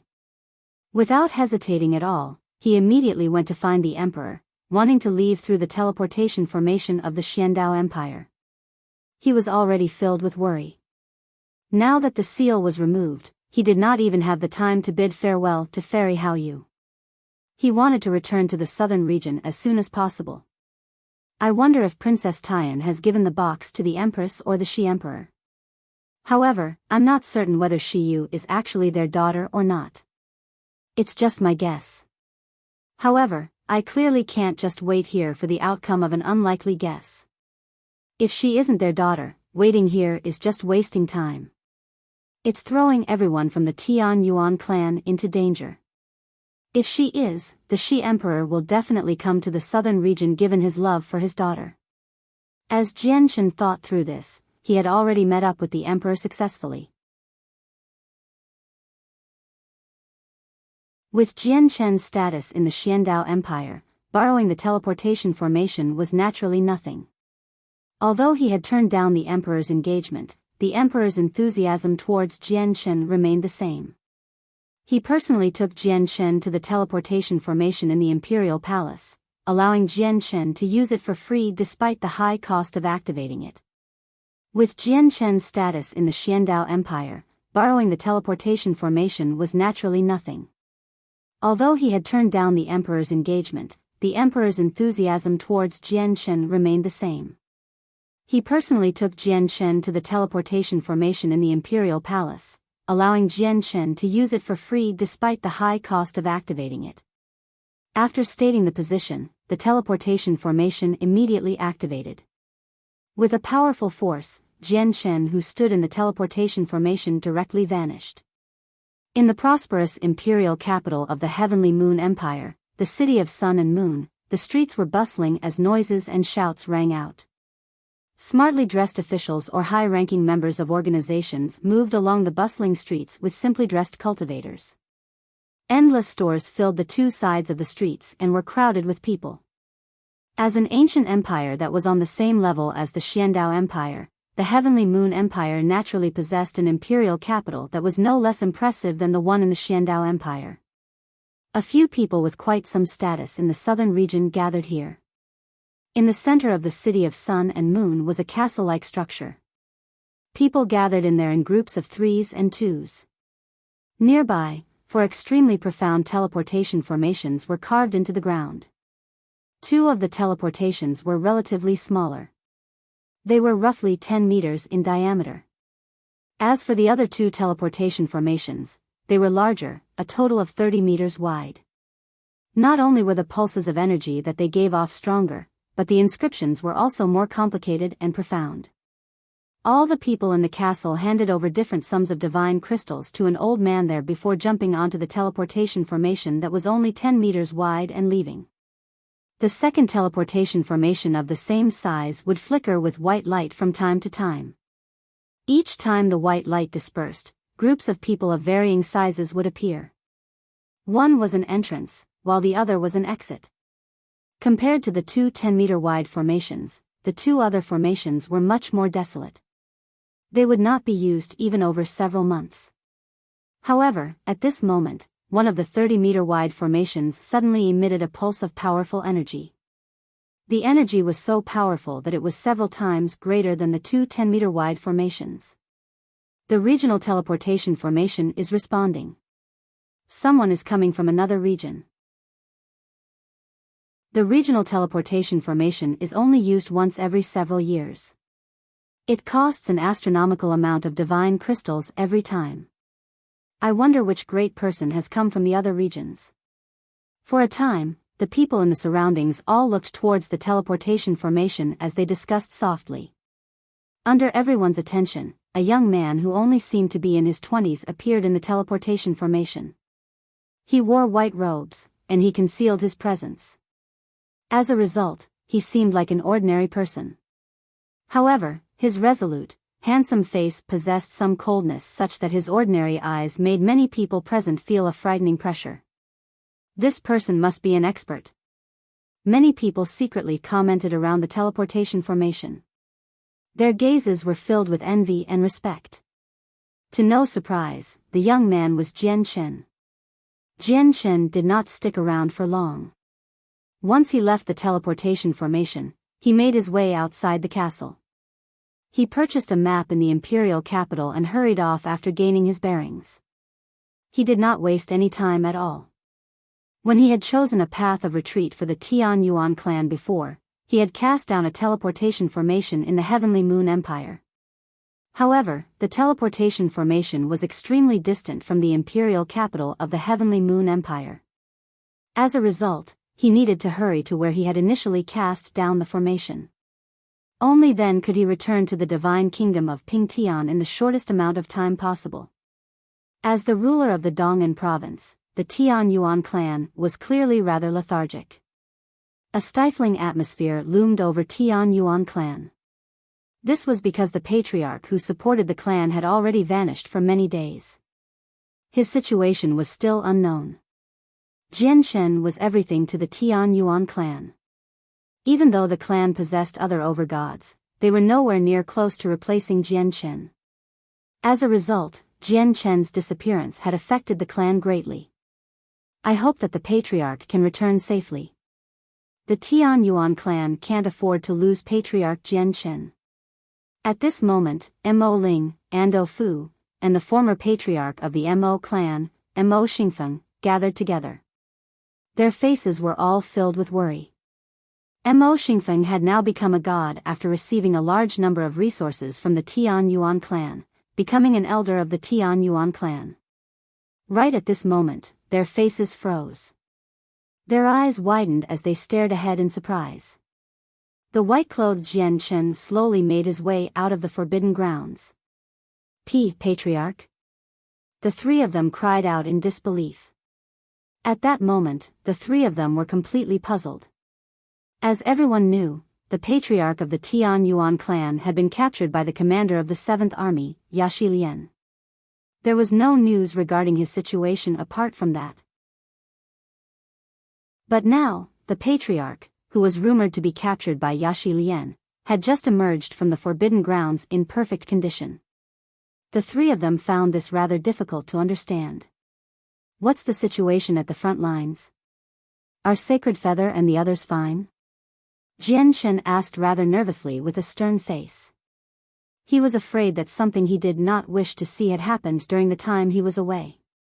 Elder Sacred Feather and the others are well, and Elder Sacred Feather and Elder Houston have become overgods, Mo Ling said. He was overly excited, causing his face to become flushed. Jian Chen finally let out a breath of relief. He could not help but smile slightly before immediately charging off for the front lines. The battle continued near the boundary of the divine kingdom of Pingtian. The tough walls had already completely collapsed, forcing the armies on the side of the divine kingdom to form lines of defense to stop the soldiers from the Empyrean demon cult. In this battle, the divine kingdom of Pingtian had used all they had. Not only had all the people from the divine kingdom sent more people from their clans, but even most of the guards had been relocated away from the royal capital. The royal divine army had been mobilized as well. Aside from the divine kingdom of Pingtian, the nearby divine kingdoms had sent large numbers of soldiers as well. They used spatial treasures to move them over from various places. They could only fend off the soldiers from the three armies of the Empyrean demon cult by pouring together the strength of several divine kingdoms. The divine king hovered in the sky as he looked around at the battlefield. He was not very optimistic inside while his brows had remained furrowed the entire time. On the other side, Vice Leader Huaiyan stood with his arms crossed, hovering there leisurely. He smiled faintly as if victory was already in his grasp. He stared at the sky. Through his unique cultivation method, he could clearly sense invisible energy of souls gather in the sky. All of it was sucked towards the sea of blood at the headquarters. Most of the mission from the Grand Elder has been completed, Huaiyan thought. He understood very well that the Empyrean demon cult did not attack to invade this time. Rather, they attacked to create endless slaughter so that they could gather the energy of souls. Suddenly, Huaiyan's eyes narrowed. He stared behind the divine king. With his eyes as a primordial realm expert, he could clearly see a figure shoot over with lightning speed on a sword. It's Jian Chen. How is he still alive? Huaiyan frowned. At the same time, the divine king sensed Jian Chen make his way over from behind. He was slightly surprised, and soon afterwards, he seemed to think of something. Understanding filled his face. Greetings, Your Majesty. Jian Chen arrived before the divine king very soon. He clasped his hands and bowed at the divine king. Good, very good. As long as you're fine. The divine king nodded with a smile. Jian Chen's return had cleared up some of the gloom within him. Jian Chen, where's the commander of the 7th Army, Yashi Lian? Huaiyan growled. He suddenly experienced an ill omen after seeing Jian Chen in perfect condition. Jian Chen smiled with deep meaning when he heard Huaiyan mention Yashi Lian. He said, Your Majesty, I just happened to have a small gift for you. With that, Jian Chen immediately brought out Yashi Lian, who had been imprisoned in the Bright Moon Divine Hall. Right now, Yashi Lian's cultivation remained sealed, so she was unable to use her great strength at all. She was like a sitting duck in Jian Chen's hands. Yashi Lian. Huaiyan's face changed drastically as he cried out. Disbelief had completely filled his face. This was because the outcome was completely different from what he had imagined. It could be described as the exact opposite. Huaiyan moved very soon, flying towards Yashi Lian as quickly as he could. He wanted to save Yashi Lian from Jian Chen. Primordial realm experts were so fast that Jian Chen could not even react. Huaiyan, if you take another step forward, I'll wipe out her soul, the divine king's voice rang out. He had already appeared before Jian Chen silently with his hand pressed on Yashi Lian's head. With his strength as a primordial realm expert, he only needed to press down gently, and Yashi Lian's soul would be wiped out instantly. Even Huaiyan would not be able to save her in time. Huaiyan came to a halt when he heard the divine king's words. His face had darkened as he glanced extremely sternly at Yashi Lian, who had the divine king's hand on her head. The light in his eyes flickered with uncertainty. In the end, Huaiyan did not dare to advance any further. However, he did not back off either. He glared at Jian Chen and said coldly, How impressive, Jian Chen. I never thought you really did have some ability for even Yashi Lian to end up in your hands. There's a primordial realm expert behind this brat. If it weren't for her, how would he have been able to escape from me with just his own abilities? Yashi Lian snorted coldly. Her face was calm and composed. Even though her life was in the hands of the divine king, she did not become flustered at all. A primordial realm expert? Huaiyan snorted coldly as his gaze became extremely frigid. He growled, I really do have to look into this matter carefully and see just which primordial realm expert dares to stand against our Empyrean demon cult. It's nothing even if we lose if it's a battle between primordial realm experts, but our Empyrean demon cult will never drop a matter where a primordial realm expert lowers themselves to deal with a god king. We will pursue the matter to the end. A primordial realm expert? Huayan snorted coldly as his gaze became extremely frigid.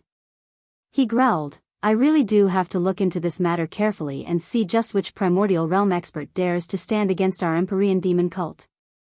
It's nothing even if we lose if it's a battle between primordial realm experts, but our Empyrean demon cult will never drop a matter where a primordial realm expert lowers themselves to deal with a god king. We will pursue the matter to the end. Huayan stared at the divine king at this moment and said, Ping Tian, release Yaxi Lian. The divine king smiled and said, Huayan, looking at how much you're worrying, Yaxi Lian must be quite important to you. As he said that, the divine king could not help but press down harder on Yaxi Lian's head. The laws of the primordial realm vaguely condensed as he threatened Huayan, it's not impossible for me to release Yaxi Lian. Your Empyrean demon cult just has to retreat immediately. Retreat? That's completely impossible, Huayan said icily. His gaze was extremely cold, and there was heavy killing intent when he looked at Jianchen in particular. If it were not for the primordial realm expert behind Jianchen capturing Yaxi Lian, why would he, Huayan, be forced into negotiating? This was all because of Jianchen. I can never let this Jianchen go. Even if I ignore how great of a problem he'll become once he matures, just what he has done to Yaxi Lian cannot be forgiven. Killing intent filled Huayan inside. At this moment, he was even tempted to ignore the divine king and directly try to kill Jianchen. However, Yaxi Lian was in the divine king's hands right now, so he did not dare to act recklessly. Since your Empyrean demon cult won't retreat, I can only lower myself to personally kill the commander of the 7th Army. With that, the strength of your cult will weaken, the divine king said icily. It was filled with firm killing intent. He was also someone who could kill without hesitation. Since they could not come to terms, he had no need to keep Yaxi Lian alive. Stop. Right when the divine king was about to kill Yaxi Lian, Huayan suddenly called out. The divine king remained indifferent. Powerful laws had condensed around his hand on Yaxi Lian's head. Huayan, have you through it through? The divine king asked as he glared at Huayan. Ping Tian, I'll be honest. You can't kill Yaxi Lian, because if you do, your divine kingdom of Ping Tian will definitely be annihilated. That's because Yaxi Lian is a direct disciple of one of the 8 elders, the Fox Saint Elder. At the same time, she's the Fox Saint Elder's only disciple. You should be able to guess just how important she is to the Fox Saint Elder, Huayan growled. The Fox Saint Elder? The divine king frowned. His understanding of the Empyrean demon cult was limited to only the branch on the cloud plane. Clearly, the Fox Saint Elder of the 8 elders had already surpassed the limits of the cloud plane. I never thought she would actually be the direct disciple of the Fox Saint Elder. Ping Tian, we really can't kill this Yaxi Lian because no one is the Fox Saint Elder's opponent in the southern region apart from the Eternal Blood Sun Empire, including us ancient empires.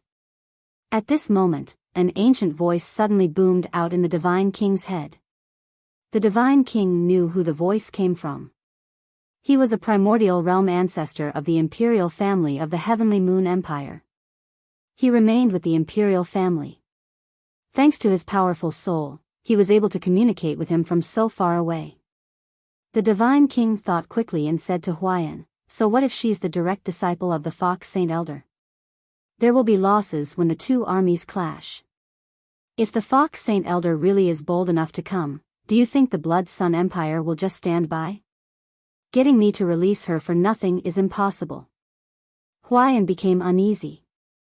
After a very long pause, he said, Ping Tian, getting me to retreat is impossible. However, I can give you 7 days to regroup in exchange for Yaxi Lian. Huayan was out of choices with the current situation. Yaxi Lian's identity was just too special. If something were to happen to her, he would not be able to bear the consequences. 7 days are too short. Give me a month, the Divine King said coldly. 10 days. Huaiyan also responded coldly. In the end, they agreed to a ceasefire of half a month. Although half a month was very short, the time would allow the side of the Divine Kingdom to greatly regroup, allowing them to deploy even more troops. With the ceasefire, both the battle between the Overgods and the God King stopped at that moment. They all returned to their respective bases. It was just that there were far fewer of them compared to the beginning of the battle. A third of all the Overgods had passed away, while several God Kings had died as well. However, when they saw Jianchen standing beside the Divine King in perfect condition, many of them became deeply surprised. Brother, this is fantastic. I knew you'd be fine. Sacred Feather arrived before Jianchen as soon as possible.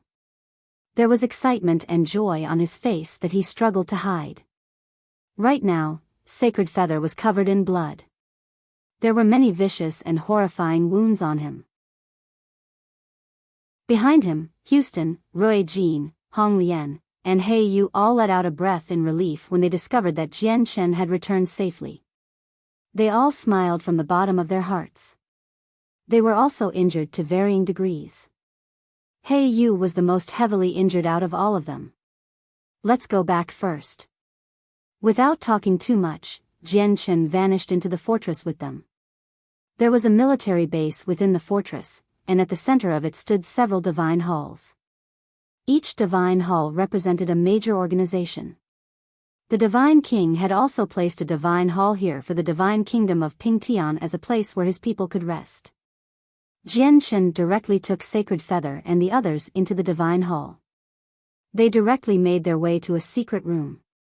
After that, he took out the best healing pills out of everything he had purchased from the Xiandao Empire. These are all high-grade pills, so consume them and heal up, Jianchen said to everyone. They did not hold back, directly devouring the pills to heal their wounds and replenish their origin energy. Brother, Sister Moor has been taken away, said Sacred Feather. He became rather depressed when he mentioned this. What? Moor has been taken away? Jianchen was surprised.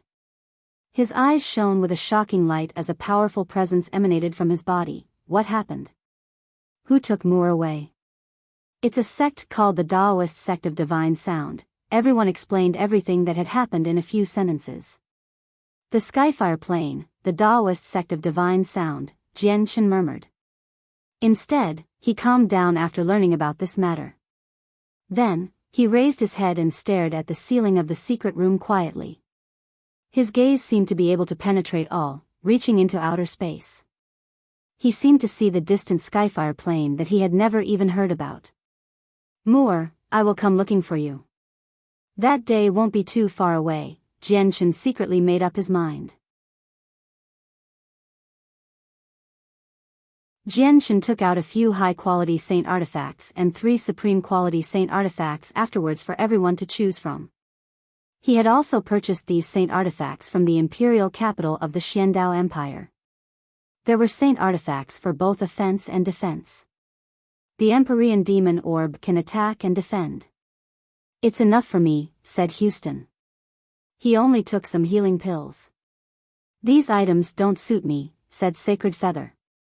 In the end, only Rui Jin, Hong Lian, and He Yu picked out some high-quality saint artifacts to replace the saint artifacts they originally had. As their strength increased, the saint artifacts that they originally possessed basically were not very useful anymore apart from the bead that could block attacks to the soul. Jianchen, it's rumored that the commander of the 7th Army took you away, but Yashi Lian ended up as your hostage in the end. What's that all about? Houston asked as he healed. It's Fairy Hao Yu who saved me. Fairy Hao Yu has already recovered her strength to the primordial realm now. Jianchen narrated everything without going into too much detail. All the people gathered there because stunned when they heard that Fairy Hao Yu was already a primordial realm expert. They all felt some disbelief. Back on the Tianyuan continent, Fairy Hao Yu had been reduced to a soul. She was so weak in their eyes, yet now, she had become a primordial realm expert in such a short amount of time. everyone found the huge change to be a little unbelievable. The primordial realm was a cultivation level that they could only look up to in their eyes. It was insurmountable. I brought quite a few things back from my visit to the imperial capital of the Xiandao Empire. They're enough to increase the strength of our entire clan to another level. Once you've mostly recovered, come to the Tian Yuan clan with me. I want to reorganize the Tian Yuan clan during the half a month of ceasefire so that we can truly toil about without worry on the front lines, said Jian Chen. He thought back to how some unknown people had slaughtered members of the Tian Yuan clan back when they were gathering materials for the teleportation formations. Before they found out who was behind it all, before they completely eliminated this potential problem, danger would always engulf the Tian Yuan clan. As a result, Jian Chen was always worried as the patriarch. He was afraid that something would happen in the clan when he was not present. The divine kingdom of Pingtian was not peaceful at all during the ceasefire. The divine king had personally decreed to mobilize all the soldiers in the divine kingdom of Pingtian, moving them all to the front line. At the same time, he began recruiting many soldiers in the divine kingdom as well. Moreover, the divine king communicated with the primordial realm experts of the heavenly moon empire through his soul, asking for even more reinforcements because the divine kingdom was unable to stop the armies of the Empyrean demon cult by themselves. At the same time, the divine kings from the neighboring divine kingdoms answered the divine king's call for reinforcements. They sent even more soldiers to the divine kingdom of Pingtian. The walls at the front lines were being rebuilt as well. Several god kings worked together, reconstructing the long wall such that it reached the toughness of defensive saint artifacts. The Empyrean demon cult also replenished their soldiers in an orderly manner. Although people had died during the war in the army of 300,000, the Empyrean demon cult had far more soldiers than just the 9 armies. Behind the 9 armies was a reserve army. Once the 9 armies lost soldiers, the reserves would immediately replace them. However, for some reason, the 9 armies of the Empyrean demon cult always remained as 100,000 people. It would never surpass that. A few days later, Rui Jin and the others mostly recovered from their wounds. Jian Chen immediately returned to the Dong'an province with them. The ancestors of the powerful clans in the Dong'an province came along as well, returning to the Dong'an province with Jian Chen. However, aside from Jian Chen's group, only 2 ancestors remained from the powerful clans. Jian Chen looked at the 2 last ancestors on the flying vehicle and sighed to himself secretly. He controlled the path of the flying vehicle quietly, directing it towards the Dong'an province. It was rumored that the patriarch of the Tian Yuan clan, who was supposed to be captured by the commander of the 7th army of the Empyrean demon cult, Yashi Lian, had suddenly returned. News of this spread across the entire province as soon as possible. As soon as the flying vehicle approached the provincial city, the city gates were already filled with people. Many people gathered there to welcome them back warmly. The patriarch of the Tian Yuan clan is a supreme overgod who can make onto the overgod's plaque. Even with the entire saints' world in perspective, these supreme overgods are famed. I never thought I'd be able to stand so close to a supreme overgod. He's a figure of legends. It's said that supreme overgods can kill god kings. This commander of the 7th army sure is unlucky to come across a supreme overgod. Right? I heard that the commander of the 7th army was captured by the patriarch of the Tian Yuan clan. Don't underestimate him just because he's still an overgod. Even capturing a god king is nothing difficult for him. There were many praises for Jian Chen among the warm welcome. Many people could not help but feel a deep sense of pride when the patriarch of the Tian Yuan clan was mentioned. The flying vehicle directly entered the Tian Yuan clan. All the elders in the clan had already been waiting for quite some time. When they saw Jian Chen and the others return safely, their faces all became filled with evident excitement and delight. Jian Chen leapt off the flying vehicle. Just when he wanted to say something, a light suddenly flickered through his eyes, and he stared at the residence that belonged to him sharply. There's someone inside. Jian Chen's heart shivered.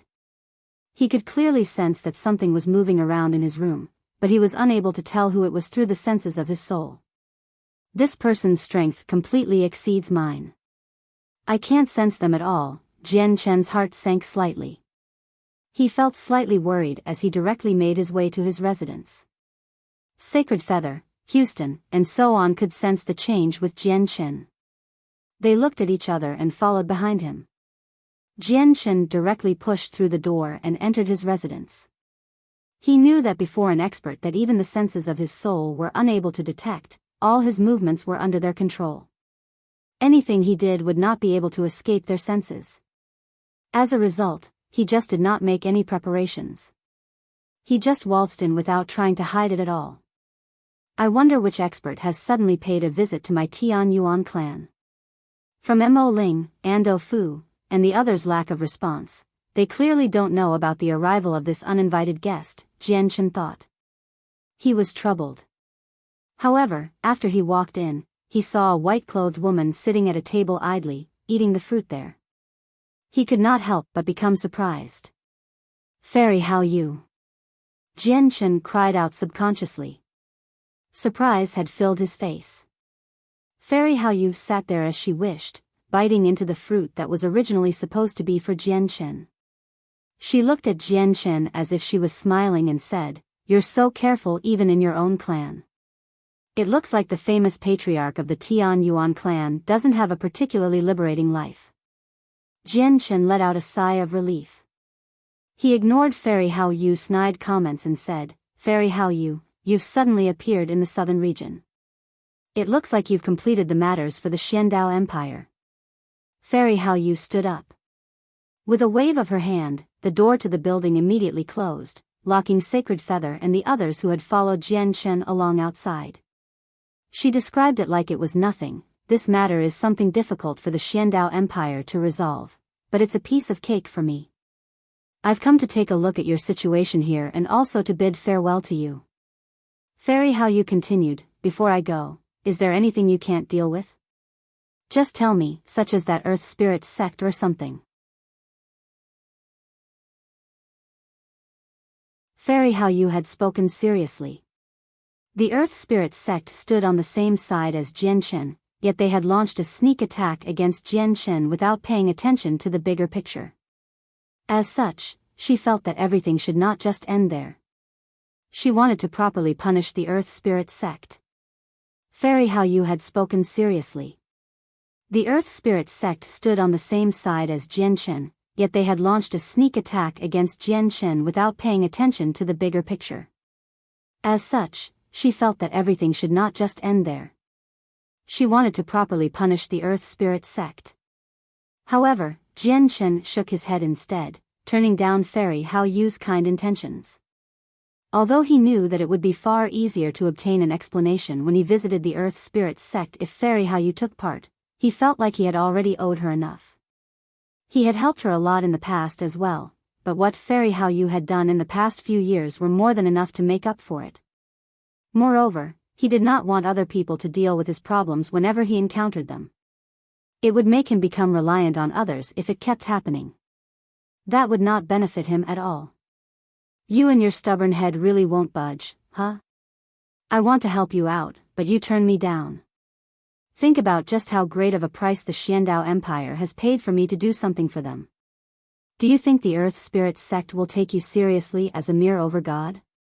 If it weren't for the fact that a primordial realm expert has appeared in the divine kingdom of Pingtian, making them want to avoid any trouble with him, how much longer do you think you can live? With your talent and the fact that you've fallen out with the Earth Spirit sect, they'll never let you mature successfully. Do you plan on relying on the Divine King to help you? Before I came here, I did some investigation. The ancestor of the Earth Spirit sect has already stepped into the primordial realm for several 100,000 years. He's not someone that the Divine King who has only recently broken through to the primordial realm can stop." Fairy Hao Yu stared at Jian Chen as she said all that in a single breath. She seemed rather exasperated and frustrated. "Thank you for your concern, Fairy Hao Yu. I appreciate it." Jian Chen clasped his fist at Fairy Hao Yu. "Why, you're driving me crazy. Whatever. Since you want to deal with it yourself, then deal with it yourself." Your life has nothing to do with me, Fairy Hao Yu said in annoyance. Her chest heaved slightly, and she was clearly quite frustrated. Then, Fairy Hao Yu, please rest here for a while. I've just returned to the clan, so I still have some matters I have to deal with. I must bid farewell to you for now. Jian Chen smiled brightly and left the room, leaving Fairy Hao Yu fuming in there. Afterwards, Jian Chen gathered all the elders of the Tian Yuan clan. He split up the things he had purchased from the imperial capital of the Xiandao Empire and set up an arsenal there. He left behind various pills, cultivation methods, battle skills, and saint artifacts. Once the people in the clan reached a certain cultivation level and made a certain amount of contribution to the clan, they could enter the arsenal to pick something. The minimum requirement for the 3 supreme quality saint artifacts was over God, so no one could use it. As a result, Jian Chen did not leave a single one of them in there. To Jian Chen's pity, none of the 3 supreme quality saint artifacts were suitable for him. He had basically searched through all the stores in the imperial capital of the Xiandao Empire, but he failed to find a supreme quality saint artifact that suited him. As a result, he still used the startling rainbow sword. After organizing all that, Jian Chen took out 2 sets of formation banners from his space ring. He began setting them up around the Tian Yuan clan. One set could attack, while the other could defend. Jian Chen had paid an extraordinary amount of divine crystals to purchase the 2 God King level formations in the imperial capital. With the protection of these 2 barriers, he would be truly without worries for the clan as long as God Kings did not come. It would be able to stop all opponents below God King without any trouble at all. A day later, God King level formations enveloped the entire clan, giving off powerful pulses of energy. Jian Chen stood in the clan as he stared at the 2 sets of formations that were already in operation. Finally, he revealed a somewhat victorious smile. He really could stop worrying about the Tian Yuan clan now. I really don't have to worry either with these 2 formations, Shen Jian uttered quietly as he appeared before Jian Chen. He also stared at the formations. Afterwards, he looked at Jian Chen and said sternly, Jian Chen, there's not much time left for me here. I will be leaving soon. You're leaving? Jian Chen stared at Shen Jian and asked in surprise. Shen Jian nodded. When I broke through to Over God, I could vaguely sense a calling from the depths of outer space. Afterwards, as my strength increased, this calling became more and more powerful. It was just that you needed my help at that time, so I stayed behind. Now that these 2 God King level formations are protecting the Tian Yuan clan, there's no more point in me staying. It's time for me to go. Jian Chen fell silently. Ever since he had come to the saints' world, he had been with Shen Jian. They had been together from the puny deities they were in the very beginning to the current overgods that ruled over an entire region. Now that Shen Jian had to leave all of a sudden, Jian Chen felt rather unwilling to part with him. What they had gone through in those years had already forged a deep friendship between the 2 of them. They were like close brothers. Once they separated, it would definitely be a long time before they met again. They had no idea when that would happen. As a matter of fact, they did not even know whether they would be able to meet each other again or not in the saints' world that was filled with danger. When do you plan on leaving? Jian Chen asked with a rather heavy heart. I plan on leaving after this war. Shen Jian stared deeply at the sky and said indifferently. In the blink of an eye, over half of the period of ceasefire had passed. The next morning, Fairy Hao Yu called Jian Chen over. She directly cut to the chase after seeing Jian Chen. I plan on visiting the branch of the Empyrean demon cult on the Cloud Plain. Are you coming along? Jian Chen was surprised when he heard that. He said, that's the headquarters of the Empyrean demon cult on the Cloud Plain. That's basically the belly of the beast. It'll be extremely dangerous. What are you going there for? It's just a branch. Even if it's the belly of the beast, that only applies to regular infinite primes. Fairy Hao Yu continued, the Empyrean demon cult has divided itself into 3 and is attacking 3 different regions at the same time. Their actions can't be as simple as just taking over territory. I think there must be some other secret hidden behind these wars. As a result, I plan on investigating it to see what they're doing. You'll offend the Empyrean demon cult by doing that, Jian Shen said with some worry. Even Tian Shuang hoped that Hao Yu would not become involved with the matters of the Empyrean demon cult. Naturally, he wished that Fairy Hao Yu would not offend the Empyrean demon cult either. The Empyrean demon cult was an extremely powerful organization. It was enough to make all the organizations that stood at the peak of the cloud plain feel fear. Any accidents would even lead to trouble for the Moon God Hall. Fairy Hao Yu rolled her eyes. Since when did you become so fearful? The Empyrean demon cult is indeed powerful, but I'm not afraid of them. Moreover, I'm just going in to have a look so that I can understand what they're doing. It's not like I'm destroying their entire branch. And right now, their 3 vice leaders just happen to be out. It's a perfect time to infiltrate their headquarters now that it's empty. Jian Shen hesitated for a while before making up his mind. All right, I'll come with you to have a look then. I want to see just what hidden secret there is for their wars against everyone. Infiltrating the headquarters of the Empyrean demon cult on the cloud plain was definitely a bold and risky move. This was because no one from the 6 ancient empires of the southern region possessed that ability. However, the Blood Sun Empire feared the Empyrean demon cult, so even if they had supreme experts, they would not do something like that. Only Fairy Hao Yu possessed both the strength and courage to target the headquarters of the Empyrean demon cult directly. The headquarters must be covered with formations. I can get through them, but it'll be quite difficult to do so all by myself while not creating any disturbances. As a result, I need you to find 3 other people to come along aside from you. I'll teach the 4 of you the moonlight illumination formation so that you can assist me, added Fairy Hao Yu. Jian Shen became rather hesitant after he heard Fairy Hao Yu's words towards the end.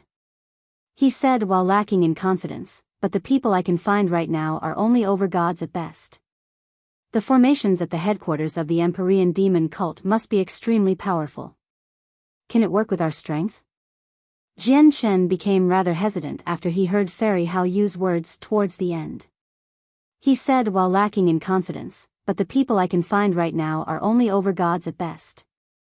The formations at the headquarters of the Empyrean demon cult must be extremely powerful. Can it work with our strength? I don't need you to break through the formations. I only need the 4 of you to create the moonlight illumination formation to cover the disturbance I make, said Fairy Hao Yu. Jian Shen pondered over the matter seriously and said, all right, I'll go contact them right now. Jian Shen left soon afterwards. He called in Shenjian, Sacred Feather, and Houston, sternly telling them the situation in detail. What? Fairy Hao Yu wants to infiltrate the headquarters of the Empyrean demon cult. Shenjian, Sacred Feather, and Houston were all shocked. They became extremely stern. That's right. Fairy Hao Yu should possess the ability to do so. However, she needs our help to not alert anyone when she breaks through the formations. Are you coming? Jian Shen asked seriously. Shenjian, Houston, and Sacred Feather said nothing. What Fairy Hao Yu wanted to do stunned them. In their eyes, she was simply too bold. Shenjian said after a while of thought, with the current situation, it's impossible for our war against the Empyrean demon cult to end quickly. If the war continues, it'll be extremely bad for everyone. Even we ourselves may die if it is prolonged.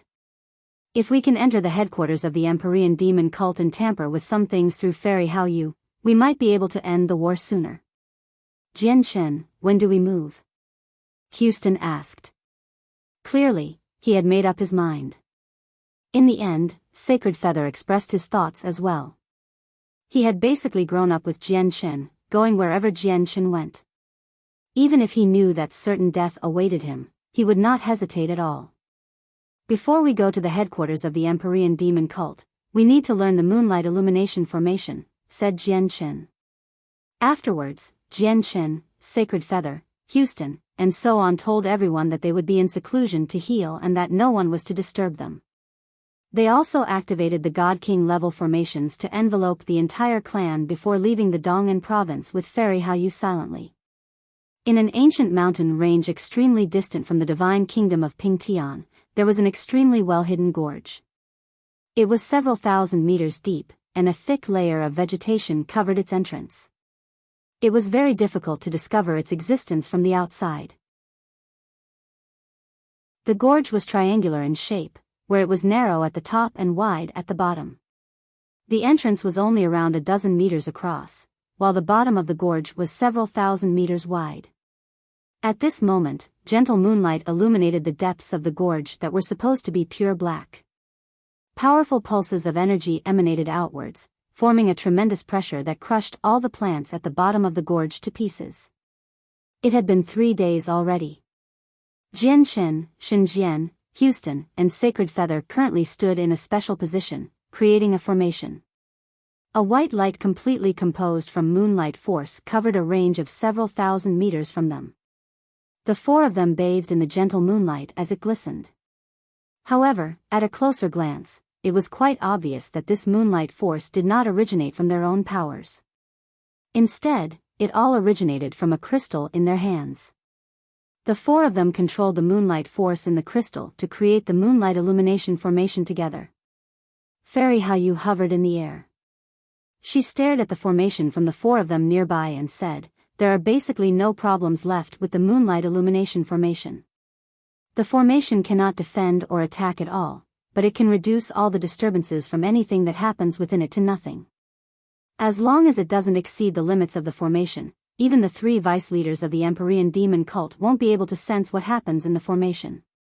With the assistance of this moonlight illumination formation, I have complete confidence that we can infiltrate the headquarters of the Empyrean demon cult without alerting anyone.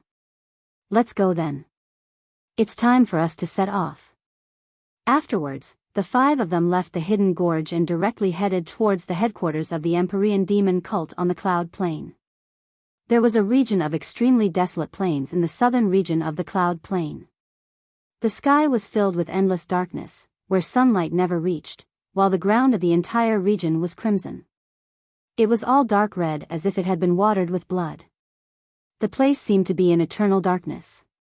In the depths of the desolate and deathly silent lands stood a majestic castle.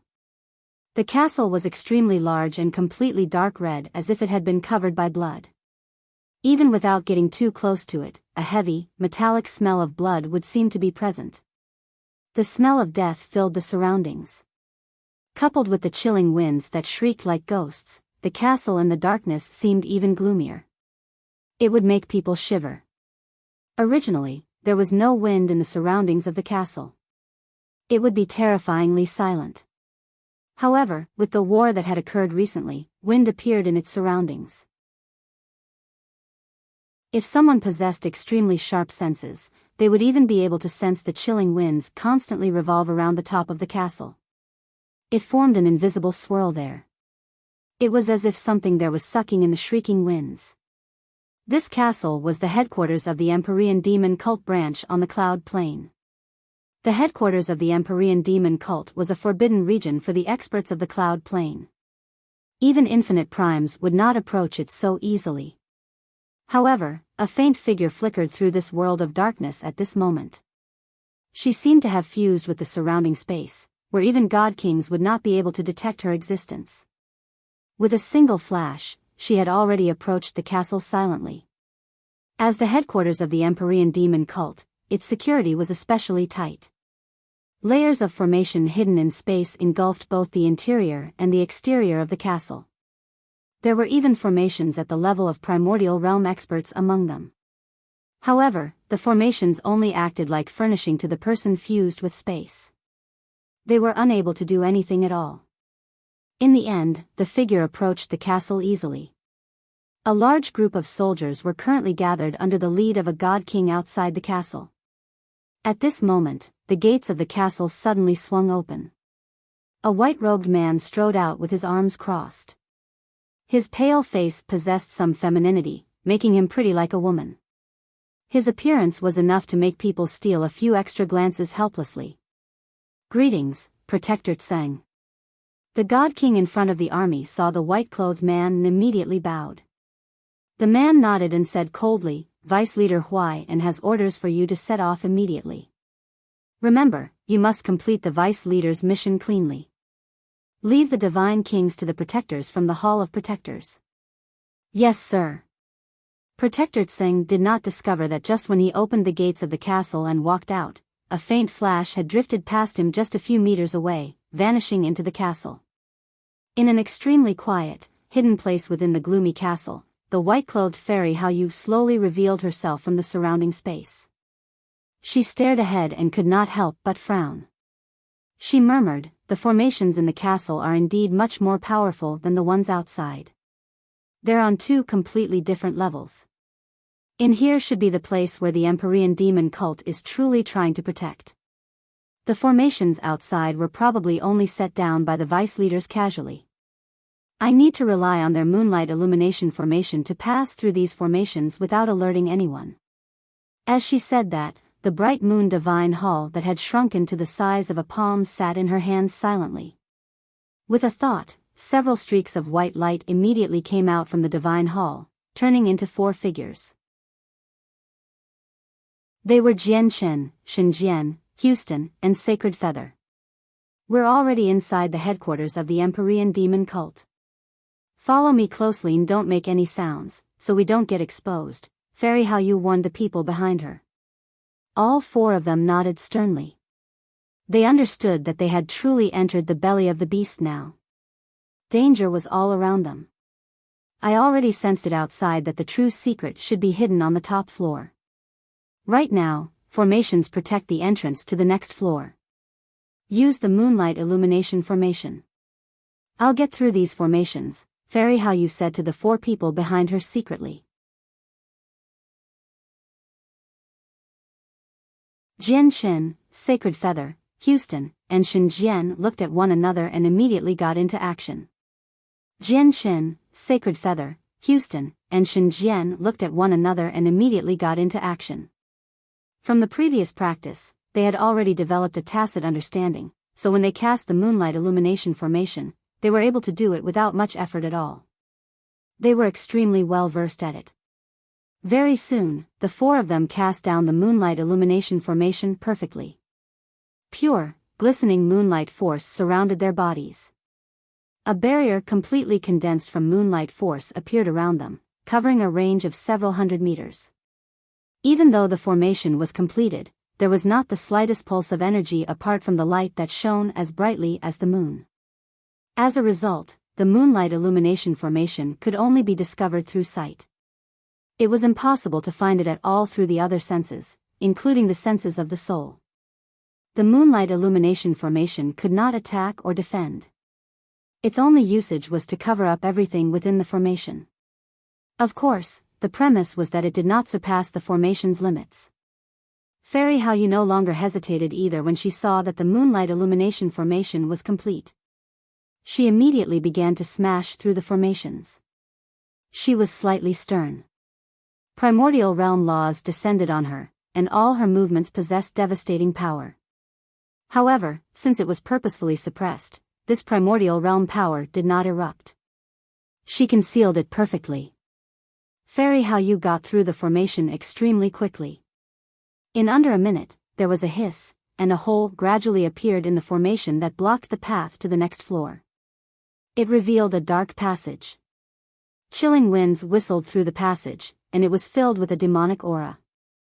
A demonic aura that was especially pure and dense flowed out from the passage. To avoid attracting attention, I've only created a temporary entrance through this formation. It will close up by itself very soon, so come on in, Fairy Hao Yu said to Jian Chen and the others. With a wave of her hand, moonlight force appeared, and all the demonic aura in the passage was instantaneously dispersed. With a flash, she entered the passageway that led to the next floor. The 4 of them immediately removed the formation and disappeared into the passage with a flash. Soon after the 4 of them had entered, the hole in the formation completely closed up, returning to its previous state. The headquarters of the Empyrean demon cult only seemed like a huge castle from the outside. Inside, it was so large that it seemed to be composed of miniature worlds. The space on each floor had completely surpassed the castle's size. In particular, the halls, secret rooms, and so on all seemed to possess worlds of their own. The castle was filled with formations. Every single one of them was extremely powerful, either set up openly or hidden in space. Just the pulses of energy they gave off were enough to make the four of them to shiver. With their strength, they did not even dare to expand the senses of their souls because they were afraid that they would not be able to sense a god king hidden somewhere and hence expose themselves.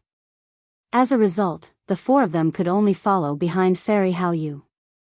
Along the way, the four of them avoided all the dangerous regions and the patrol of god kings under Fairy Hao Yu's lead.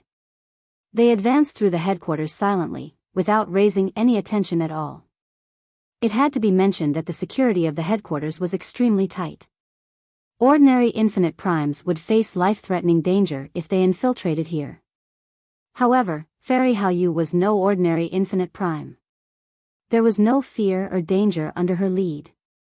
As they traveled deeper in, they gradually approached the core region of the headquarters while Fairy Hao Yu's face had gradually become stern as well. This should be the entrance to the next floor, but there's an extremely powerful formation hidden here. Fairy Hao Yu stopped at the end of a hallway. She stared ahead as a sliver of seriousness appeared on her face. There is a trapping and killing formation, coupled with an illusionary formation in there. The formation is so powerful that even 7th heavenly layer infinite primes will probably be done for if they get caught in there. It looks like the area above should be the most important part of the headquarters. Maybe the real reason why the Empyrean demon cult is waging so many wars is in there, Fairy Hao Yu said sternly. After studying the formation for a while, she said confidently, however, this formation still can't stop us. It's just that getting through the formation might create a disturbance so great that the moonlight illumination formation can't cover it. Fall into formation. A while later, Fairy Hao Yu made up her mind. Please wait, Fairy Hao Yu. Houston said all of a sudden. He seemed uneasy. Fairy Hao Yu turned around to look at Houston. Jian Chen, Shen Jian, and Sacred Feather all looked at him as well. What's wrong, Uncle Shou? Jian Chen asked in confusion. Houston stared at the formation up ahead. After a moment of silence, he said, maybe this isn't the right path. Jian Chen, Shen Jian, and Sacred Feather immediately became surprised. They looked at Houston doubtfully. Even Fairy Hao Yu stared at Houston in surprise. She asked, how do you know that it's not the right path? Because of this. With a thought, a thumb-sized orb gradually floated out from his forehead. The orb was completely blood-red as if it had been condensed from blood. It was demonic and seemed slightly sinister. It was the Empyrean demon orb Jian Chen had originally given to Houston. Fairy Hao Yu studied the Empyrean demon orb for a while and said, this is a demonic god artifact of quite a high quality. It looks like you've gained the artifact spirit's recognition since you are able to use this god artifact with your current strength. Houston nodded. He had learned about the artifact spirit of the Empyrean demon orb long ago. He said, the artifact spirit just told me to take another path. After a moment of thought, Fairy Hao Yu said, then lead the way. The 5 of them changed their path. Houston was responsible for leading them afterwards, allowing them to directly travel towards where the Empyrean demon orb told him to go. Before long, the 5 of them stopped. It was not because they did not want it to stop, but that they had reached a dead end. They had run out of places to go. There's no formation here. It's a dead end. Fairy Hao Yu furrowed her brows after studying the surroundings. However, at this moment, the Empyrean demon orb began to shine with a dazzling red light that surrounded all of them. A gleam of light flashed through Jian Chen, Shen Jian, and Sacred Feather's eyes. The sudden movement from the Empyrean demon cult had filled them with cautiousness. Even a sliver of surprise had appeared on Houston's face because he was not responsible for this. Instead, it was the Empyrean demon orb's own response. This was somewhat beyond Houston's control. Only Fairy Hao Yu remained composed, where her face did not change at all. This was the confidence that came from her great strength. However, in the next moment, all their eyes narrowed, including even Fairy Hao Yu's. They all stared ahead in surprise. Under the red light from the Empyrean demon orb, the scene before them changed. The stone wall that originally stood before them had actually vanished, turning into long, narrow, and winding passage. It was dark red in there, and it gave off a gloomy presence. What a great formation. I actually completely failed to sense it, Fairy Hao Yu frowned. She stared at the winding passageway and murmured. The light in her eyes flickered. She looked at the Empyrean demon orb in thought and doubt. This should be the correct path. Houston stared ahead. After studying it for a while, he called everyone. They advanced under the red glow of the Empyrean demon orb. Along the way, all of them remained within the Empyrean demon orb's range. They discovered that they could only pass through the illusionary formation that even Fairy Hao Yu had failed to sense if they remained in there. Once they left its range, a dead end would appear once again. The stone wall that blocked their path seemed completely real, where it felt stiff and heavy if touched. When they passed through the illusionary formation with the Empyrean demon orb, it was like they were leaving their original world and traversing to a completely different place. However, at this moment, the Empyrean demon orb began to tremble heavily. Its red light began to flicker as well. Swish! Suddenly, the Empyrean demon orb turned into a red streak of light, completely breaking free from Houston's control. It shot off into the distance all by itself. Oh no, I can't control the Empyrean demon orb. Houston's face changed. They were in the headquarters of the Empyrean demon cult, so danger lurked around every corner. If they created too great of a disturbance, they would be exposed. Chase it! Jian Shen called out, and they immediately pursued the Empyrean demon orb. After all, the Empyrean demon orb was a god artifact and one with an artifact spirit. It was impossible for Jian Shen and the other overgods to chase up to it with its speed. In just a short while, they grew further and further away from the orb. If it were not for the vague connection between Houston and the Empyrean demon orb, they probably would have lost track of it completely. Don't resist, I'll take you with me. At this moment, Fairy Hao Yu's voice rang out. With that, gentle moonlight force revolved around the four of them. After that, their speed suddenly exploded, and they pursued the Empyrean demon orb at an extremely terrifying pace. They moved so quickly that Jian Shen and the others were not even able to see their surroundings properly. As a streak of red light, the Empyrean demon orb quickly flew through the headquarters of the Empyrean demon cult. However, as it was a god artifact, it was unable to move around the headquarters as silently as Fairy Hao Yu. As a result, it gave off pulses of energy and the presence of a god artifact as it flew.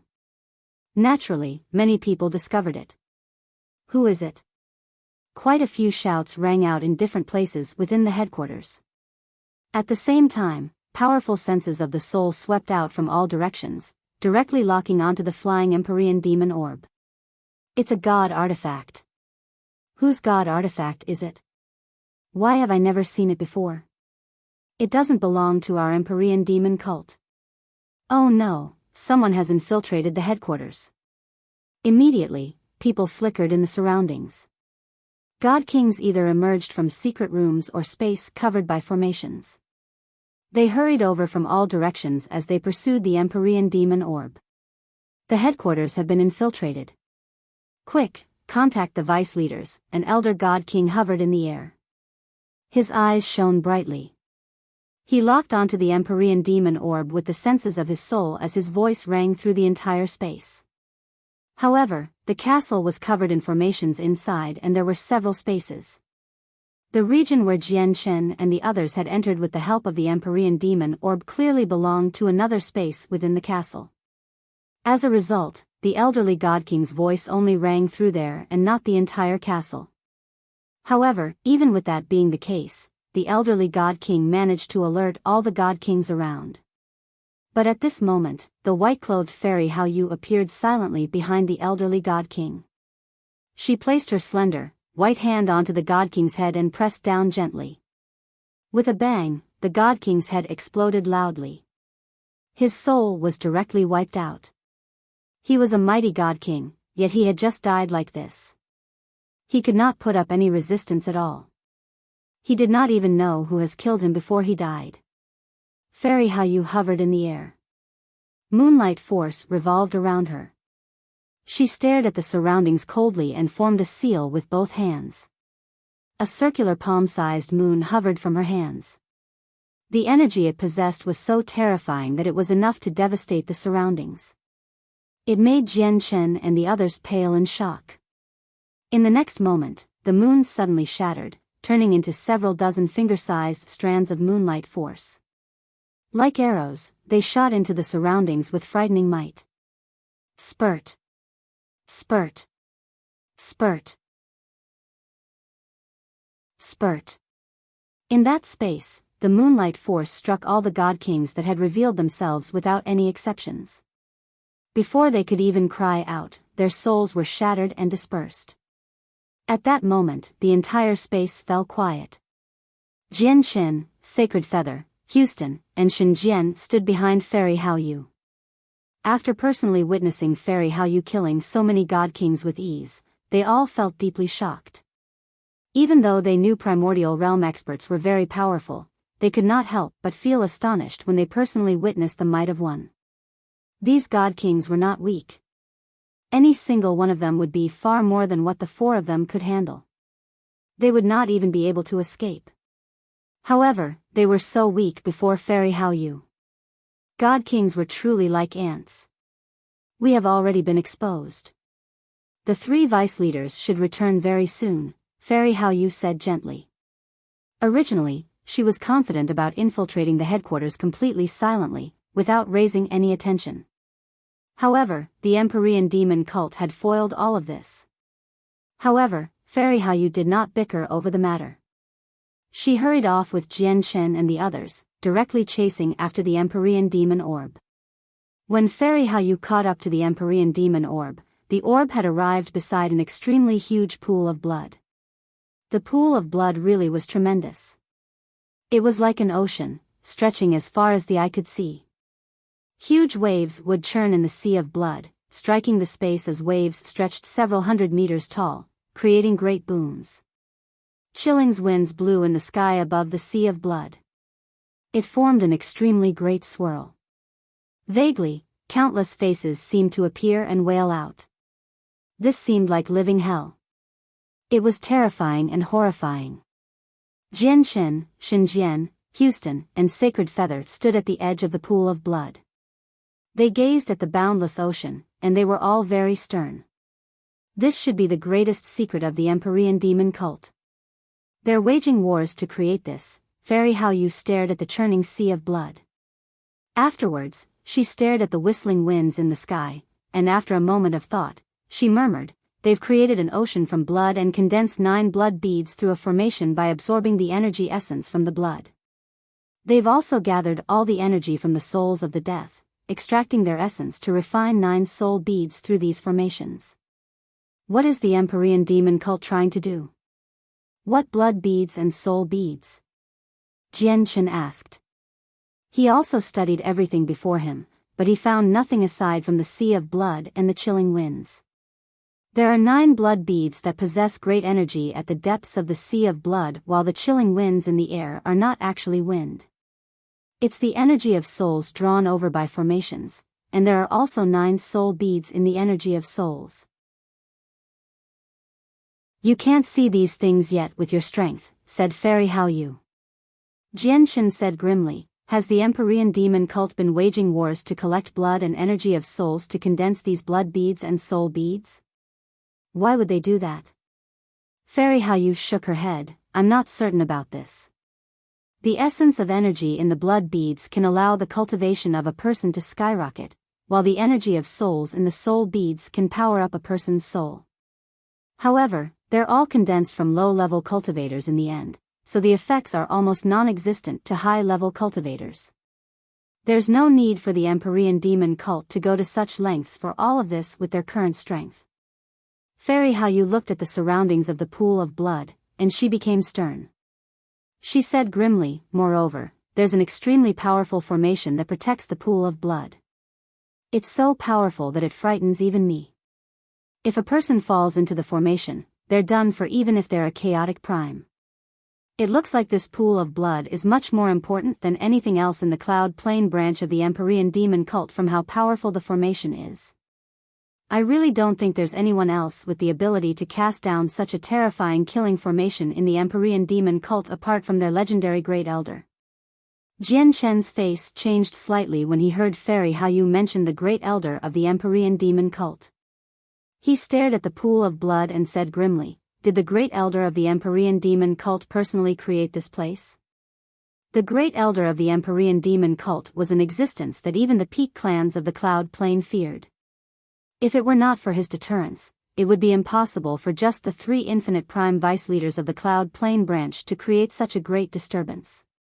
As a result, as soon as he heard that the Great Elder of the Empyrean demon cult personally created this place, Jian Shen struggled to keep his composure.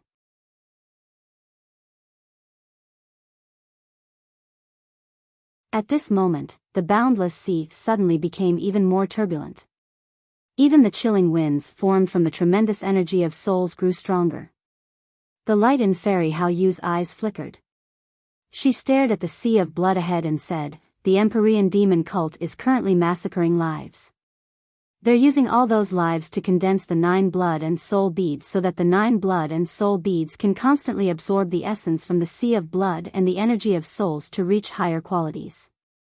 If these blood and soul beads aren't removed, the massacre of the Empyrean demon cult will not stop.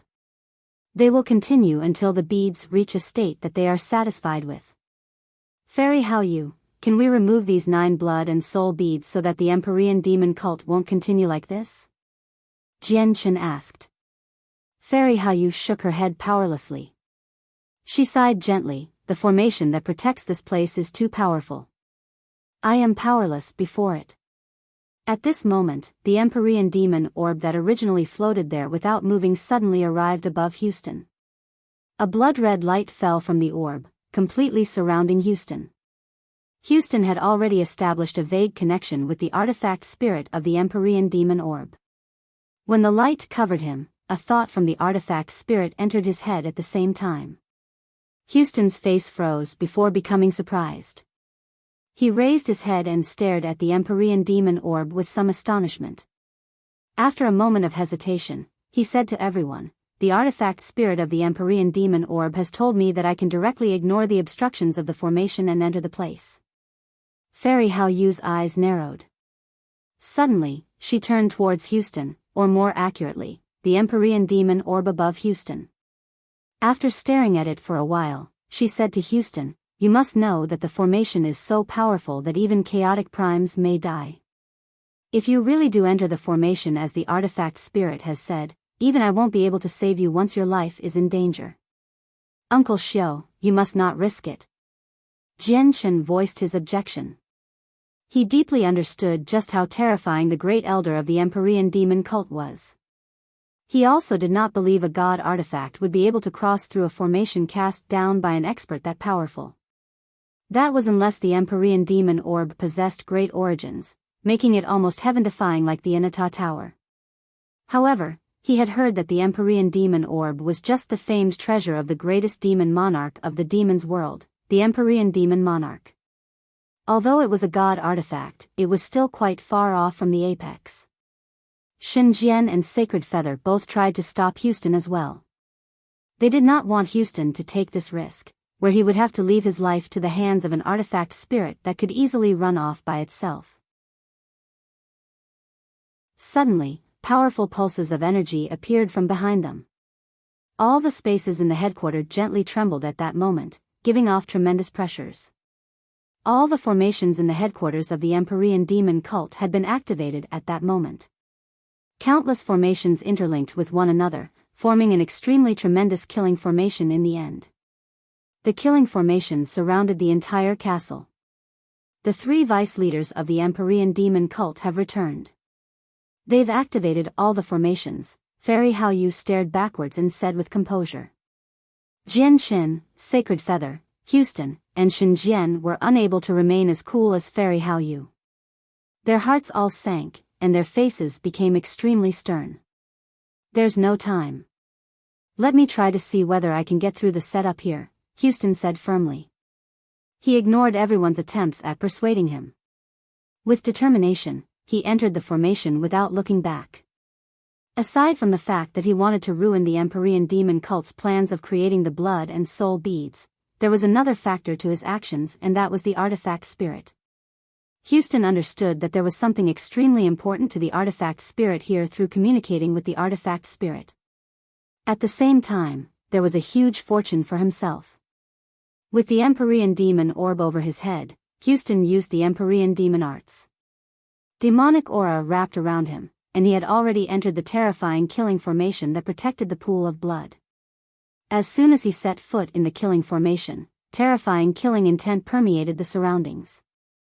Just the killing intent had almost torn Houston into shreds. If it were not for his Empyrean demon arts and the Empyrean demon orb above his head, he would probably fail to even endure the killing intent. Jian Shen, Shen Jian, and Sacred Feather all stood outside the formation as they stared at Houston nervously. However, they could not help but let out a sigh of relief when they saw how the killing formation did not attack Houston as he advanced through it with great difficulty. At the same time, the three of them felt extremely doubtful. Why was such a powerful killing formation rendered useless before Houston? Fairy Haoyu stared at the Empyrean demon orb above Houston's head without blinking at all. Surprise filled her face. She understood just how terrifying the killing formation was more than anyone. It was enough to kill chaotic primes, yet Houston, who was just an over-god, was actually able to move through it as he wished by relying on a god artifact. This shocked her greatly. The Empyrean demon orb, the Empyrean demon cult, the Empyrean demon orb, the Empyrean demon cult, Fairy Haoyu murmured as the light in her eyes flickered. As Houston advanced through the killing formation with great difficulty, he was like a dead leaf in the wind, swaying from side to side. Even though the killing formation did not activate, the invisible killing intent that filled it was still difficult for him to endure. He basically needed to use all the strength that his body could provide to take each step. As a result, he advanced at an extremely slow rate. At this moment, three figures shrouded in demonic auras gathered together within the headquarters. "We've searched through the entire headquarters, but we've failed to find any intruders. At the same time, we activated the formation as soon as possible, so it's impossible for them to escape here without us sensing it. Where are they hiding?"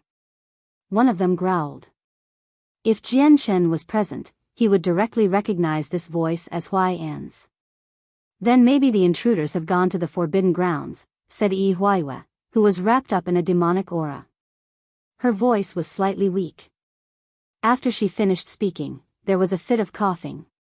Clearly, she was injured. The Forbidden Grounds?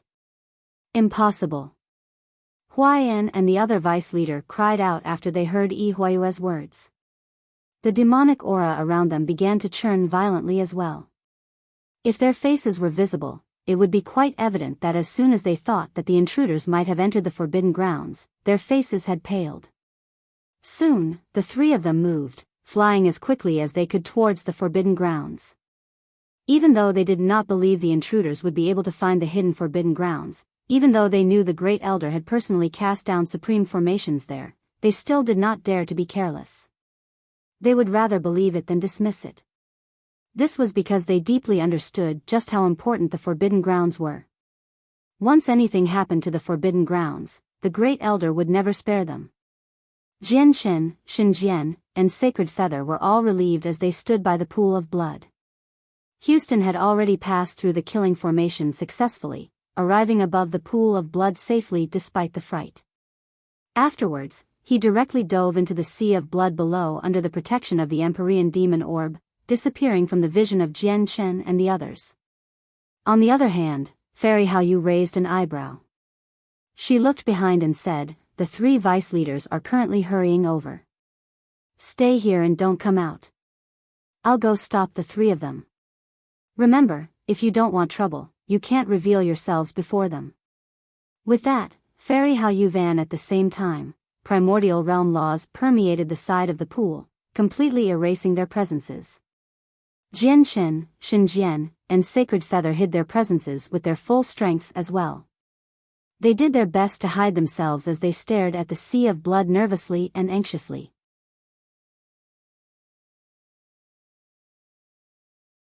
Around 5 minutes later, Houston finally resurfaced from the sea of blood. There was explicit excitement and joy on his face as he stared at his hands. Around 5 minutes later, Houston finally resurfaced from the sea of blood. There was explicit excitement and joy on his face as he stared at his hands. There were 9, thumb-sized, red blood beads in his hands. Each bead was translucent and extremely bright, shining with dazzling red light. It seemed like pieces of red quartz. However, each bead pulsed with extremely powerful energy that was enough to surprise over gods and even make the expressions of God Kings change. The energy within the 9 beads was just too powerful. If it erupted at that moment, it would be enough to unleash devastating might, easily killing over gods. Jian Shen, Shen Jian, and Sacred Feather all noticed the 9 blood beads in Houston's hands. They all became very stern. These 9 beads should be the blood beads condensed from the essence of blood that Fairy Hao Yu mentioned. The Empyrean demon cult has put in so much effort into condensing these blood beads, but they've all been taken away by Uncle Xiao, so there'll definitely be a great disturbance from the Empyrean demon cult. Jian Chen's heart was rather heavy. He could tell just how important this place was to the Empyrean demon cult from the formations here. Or in other words, he could tell just how important this place was to the Great Elder of the Empyrean demon cult. If the Great Elder personally came to the Cloud Plain, he would not be able to imagine the outcome. After taking the 9 blood beads, Houston was just about to leave. Suddenly, he froze slightly and looked at the sky. He looked at the tremendous swirl formed by the chilling winds. After hesitating slightly, he slowly flew up into the sky while the red light from the Empyrean demon orb protected him. Very soon, he disappeared into the tremendous swirl. When he appeared again, another 9 beads of similar sizes had appeared in his hands. They were dark beads. Inside the dark beads was an extremely powerful and pure energy of souls. Now, all 9 soul beads and blood beads had ended up in Houston's hands. At this moment, there was a flash. Fairy Hao Yu had returned to their side. When she saw the 18 beads in Houston's hands, her eyes narrowed as well. She said grimly, "The true upper echelons of the Empyrean demon cult will definitely be alerted now that they've lost the blood and soul beads. It might even alarm the Great Elder directly. We can't stay here for long.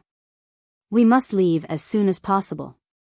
The Empyrean demon cult will probably do something big afterwards." Houston also understood the severity of the matter. After taking away the 9 blood beads and soul beads, he directly flew out, passing through the formation just like before, where it was frightening but not dangerous. However, passing through the formation was extremely difficult for Houston. When he emerged, the terrifying killing intent in there had almost made him collapse. His face was ashen. Fairy Hao Yu was stern. With a flip of her hand, the bright moon divine hall appeared, and she said, "Enter the divine hall quickly. We need to leave as soon as possible." The 4 of them did not hesitate at all and immediately entered the bright moon divine hall. Fairy Hao Yu stowed the divine hall away and used the laws of the primordial realm to erase the presences and traces they left behind. Then, she disappeared with a flash, making her way out of the castle with lightning speed. All the formations in the castle had been activated by now. Countless formations stacked upon one another, interlocking together into one, causing the security of the entire castle to become virtually impenetrable. Fairy Hao Yu's face was cold as her eyes shone with a sharp light. A terrifying presence enough to frighten the world emanated from her. A layer of moonlight covered here as she directly collided against the formation with the power of laws from the primordial realm. Boom! The entire castle trembled from that. Even though the killing formation in her way had combined with all the formations, it still cracked before Fairy Hao Yu's powerful strike, directly collapsing. Fairy Hao Yu did not slow down at all. She continued to give off a soaring presence, ramming her way through layers upon layers of formations that blocked her way like she was unstoppable. She retreated from the castle quickly. Even though the castle's defenses had made it virtually impregnable from both the inside and the outside, there were no killing formations that could stop Fairy Haoyu in the entire castle apart from the ones that protected the pool of blood. Even when all these formations interlinked with one another, resulting in a drastic increase in strength, it was still unable to stop Fairy Haoyu. At that moment, the headquarters of the Empyrean demon cult that all the infinite primes on the cloud plane feared and did not dare to approach was like the back garden of her own house to Fairy Haoyu. It was unable to stop her at all. Boom! At this moment, a heavy sound suddenly rang out through the entire castle. Fairy Haoyu formed a seal with her hands, using a technique to smash through the many layers of formations with her full strength, creating a hole in the castle. Afterwards, she emerged from there and completely vanished. At the same time, shackles condensed from moonlight force trapped the three vice leaders in there. Their bodies were bound, completely immobilizing them. At this moment, the demonic aura around the three of them pulsed violently. They roared out at the same time, and under their full strength, they finally reduced the shackles around them to pieces. Then, they vanished from there silently. When they appeared once again, they had arrived before the hole that Fairy Haoyu had created. The three of them stared at the hole, and their faces became extremely sunken. This castle is a god artifact with extremely great defenses. Only chaotic primes can smash through this. Once we activate all the formations in our headquarters, even 9th heavenly layer infinite primes can't escape, yet we were unable to stop this person at all. Which chaotic prime is this person? Let's go to the forbidden grounds quickly. The chaotic prime who intruded on our headquarters stayed there for quite a long time. With that, the three of them vanished at that moment. When they appeared again, they had arrived beside the blood pool. They stood outside the formations. Fortunately, the formation is fine. The Great Elder cast down this formation after all. Even if that person possesses the strength of a chaotic prime, it's still impossible for them to smash through it. The three of them all let out a sigh of relief when they saw that the formation was completely fine. They could ignore the fact that a chaotic prime had infiltrated their headquarters and killed so many god kings. They could even ignore the fact that there was a huge hole in the castle now. This was because all they needed to do was report the matter, and the higher-ups would send someone to deal with this chaotic prime. The only thing they could not allow was for anything to happen to the blood beads and soul beads in the forbidden grounds. However, when Huayan subconsciously glanced at the depths of the blood pool, his face suddenly froze. It began to pale instantly as he felt intense disbelief. He cried out, why are the blood pearls gone? The two other vice leaders were greatly surprised as well. They all glanced at the pool of blood. With that, blood instantly drained from their faces. They had almost been frightened to death. Oh no, the soul beads are gone as well. Huiwe said with a trembling voice. At that moment, the three vice leaders all felt rather lightheaded.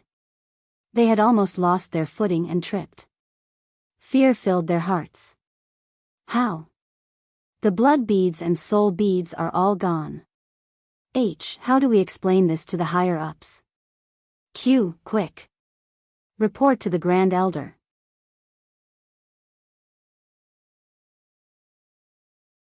In an unknown space extremely distant from the cloud plane, there stood a huge, striking divine hall with a tremendous presence. It gave off a terrifying pressure that was enough to scare the world. In an unknown space extremely distant from the cloud plane, there stood a huge, striking divine hall with a tremendous presence. It gave off a terrifying pressure that was enough to scare the world. The divine hall seemed to be able to rule over an entire region. Even the independent, unknown space seemed to bow down before it, kneeling at the divine hall's feet. At this moment, two balls of light suddenly appeared in a silent, dark secret room at the top of the divine hall. They tore through the darkness like two bolts of lightning, giving the dark room some light. The Empyrean Demon Orb. This is the presence of the Empyrean Demon Orb. Ning Shuang, have you come to the saint's world? A trembling, excited voice suddenly rang out in the pitch-black room. It was filled with reminiscence.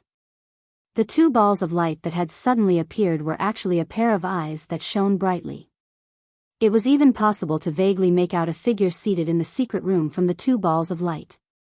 A large body sat there, giving off a terrifying presence that seemed to be enough to make the sky collapse. How many years, just how many years has it been? I've finally waited till this day. I've already prepared everything in the saint's world. Ning Shuang, we can meet again very soon. The voice filled with reminiscence rang out once again. After 1,000,000 years of preparation, 1,000,000 years of arduous effort, and 1,000,000 years of bitter waiting and eagerness, it was finally happening. Even though the owner of the voice had already forged a heart that would not tremble even if the universe was destroyed, it shook uncontrollably at this moment. He had waited far too long for this day. Master, this one has important matters to report. At this moment, an elderly voice suddenly rang out from outside the secret room. It was filled with respect. Silently, a black-robed old man had appeared outside the secret room. The old man's eyes were deep as if the boundless outer space was hidden in there. As a matter of fact, there seemed to be endless laws interweaving with one another in his eyes as if the ways of the world were resonating. It was like a tremendous universe was evolving in there. Moreover, the presence that the old man gave off from time to time was enough to shock the world. The old man was extremely powerful. However, he stood outside the secret room politely with his head lowered. Respect had filled his face. Is it about the branch on the cloud plane? The voice in the secret room rang out. Exactly that. Master, this one has just received the news that the 9 blood beads and soul beads that the branch on the cloud plane has used countless years to condense have been taken away by an unknown chaotic prime, the old man said politely. I know this already. You can go. The mission of the branch on the cloud plane has been completed, said the person in the secret room. The old man was slightly surprised when he heard that. Afterwards, he bowed politely and said, this one understands. This one bids you farewell. With that, the old man vanished silently. In the secret room, the person with the glowing eyes began to murmur once again, since the Empyrean demon orb has appeared in the saint's world, they must have come up as well. Sigh, it's just a pity that my original body is still trapped. This clone cannot advance to the cloud plane. The old man directly made his way to a hall after he departed. 7 people had already been waiting there for him. These 7 people also possessed powerful presences. They were all experts of the primordial realm. Greetings, Grand Elder. The 7 people all bowed when they saw the old man. Respect filled their faces. Soon afterwards, one of them said, Grand Elder, according to the images and sketches from the 3 vice leaders from the branch on the cloud plane, we've basically found out who the intruder is. She should be Hao Yu, the person who was ranked 3rd on the God King's throne several 100,000 years ago. Hao Yu is extremely powerful. It's said that when she was a God King, she killed an infinite prime. Her current strength is even greater now. Even if us 7 elders fight her together, we probably would not be able to defeat her, said a beautiful woman who only seemed to be in her 20s. She possessed natural charm, where her actions could invoke an irresistible sense of desire. At this moment, a terrifying pressure suddenly appeared. As if it could squash the sky, it enveloped the entire hall with a terrifying might. Aside from the Grand Elder, the expressions of the 7 other powerful primordial realm experts changed with the appearance of the pressure. The 7 of them felt like they were suffocating from the pressure. They even felt like the surrounding space was pressing down on them. Grand Elder, do you need me to set out and capture the intruder of the branch on the cloud plane? A deep voice rang through the hall. It was cold and merciless, icy and terrifying. The Grand Elder stood there indifferently, where it was impossible to tell what he was thinking. No need. The mission of the branch on the cloud plane has already been completed. We don't need to interfere with the matters there too much, just in case it foils Master's grand plan. The 7 elders looked at one another before accepting the orders. The terrifying pressure that engulfed the entire hall vanished with what the Grand Elder had said. Princess Tian sat in her own residence within the imperial palace of the Shi Empire in the northern region of the Cloud Plain. In her hands, there was an embroidered box that she played around with. She was very much curious about it. Just what is Jian Chen giving to my aunt and uncle?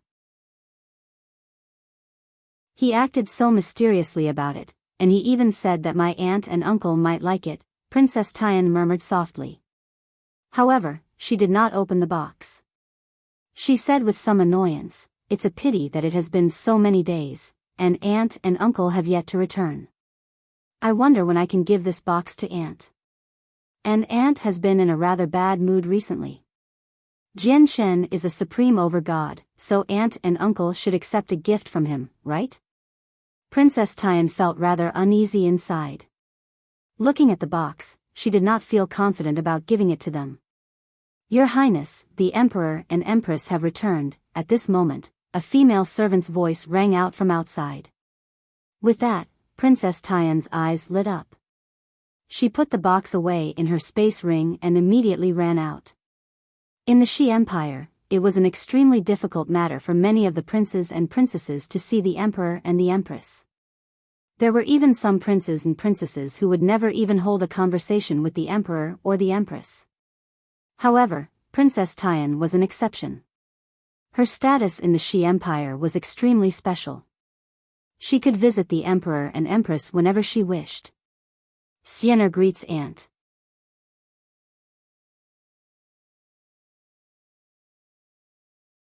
Princess Tian bowed within a luxurious residential palace with a faint smile on her face. She seemed to be composed and leisurely, without appearing stiff for rules at all. Princess Tian bowed within a luxurious residential palace with a faint smile on her face. She seemed to be composed and leisurely, without appearing stiff for rules at all. Before her stood a graceful, dignified woman behind a screen. The screen obscured her appearance, only revealing a blurry figure. She was the Empress of the Shi Empire. "Oh, it's Sienna. I've just returned, and you've come to see me. You sure receive news fast," the Empress said from behind the screen. Her voice was kind and filled with warmth. "A lot of things have happened in the Empire during this time. I was afraid that Aunt's mood would be affected, so I especially came to spend some time," said Princess Tian. She seemed considerate, and at the same time, there was a sense of concern in her voice. Sigh, the Empress sighed gently as if there was something indescribable and sorrowful affecting her mood. She seemed rather dispirited at that moment and said, "Sienna, come. Let's talk." "Yes, Aunt." Princess Tian slowly made her way over and went around the screen, sitting beside the Empress liberally. "Oh right. Aunt, in the days that you were gone, an extremely surprising supreme over-god appeared in our northern region," said Princess Tian.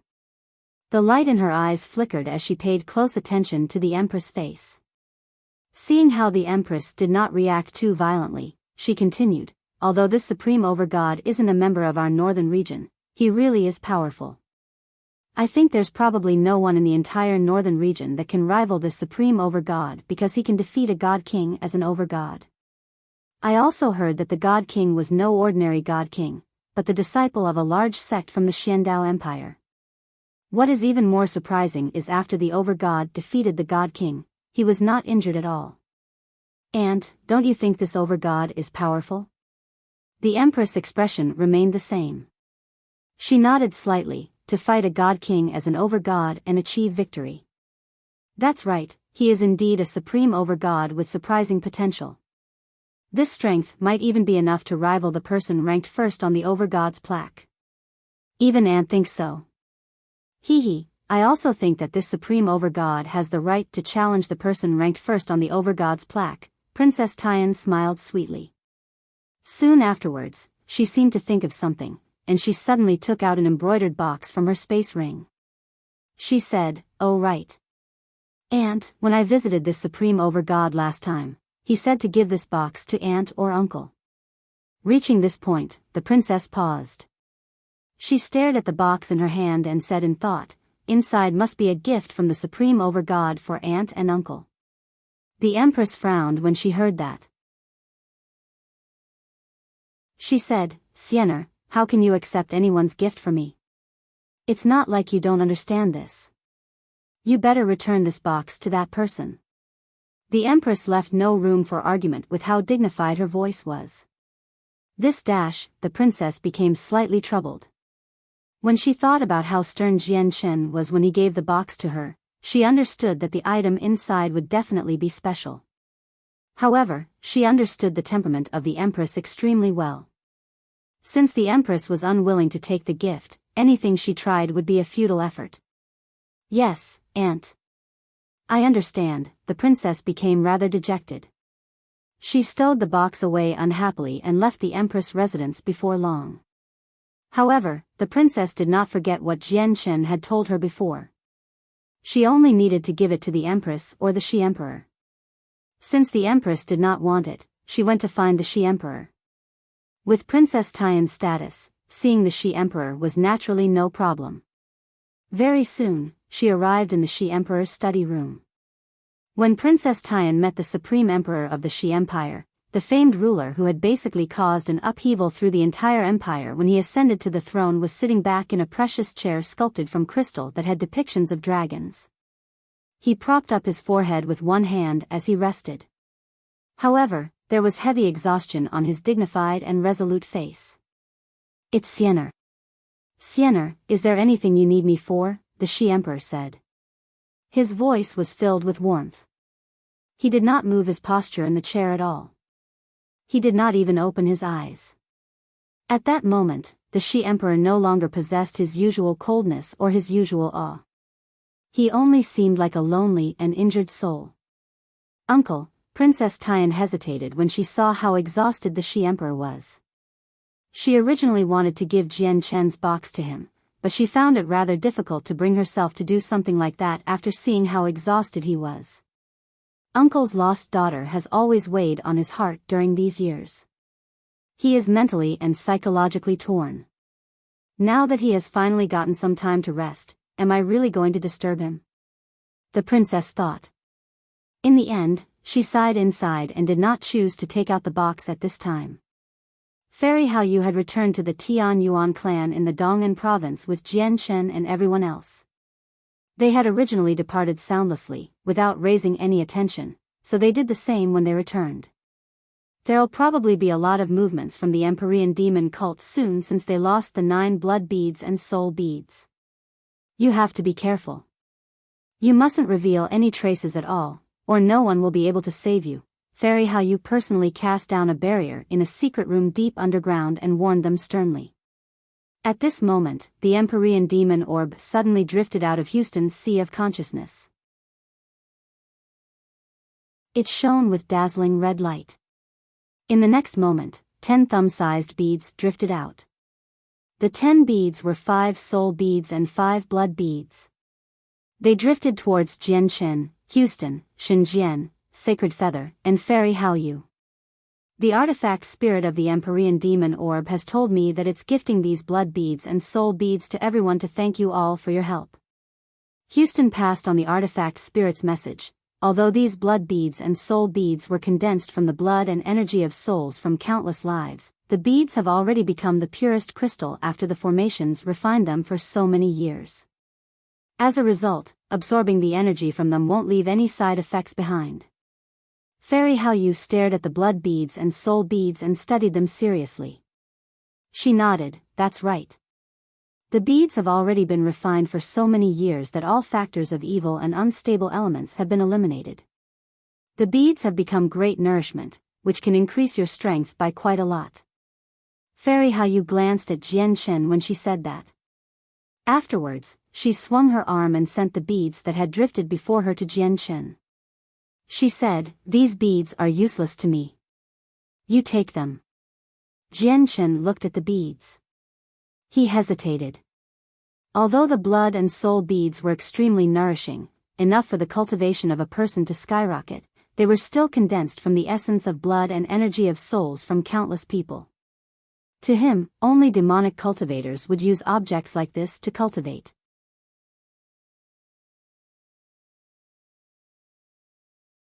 Xinjian and Sacred Feather also became hesitant as they looked at the blood and soul beads. Like Jianchen, they did not accept the beads. Xinjian and Sacred Feather also became hesitant as they looked at the blood and soul beads.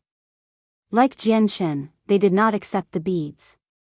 A while later, Xinjian said, "Although I'm not a part of any righteous way, I don't belong to any demonic path either. The Empyrean demon cult has slaughtered countless individuals, using their lives to condense these beads.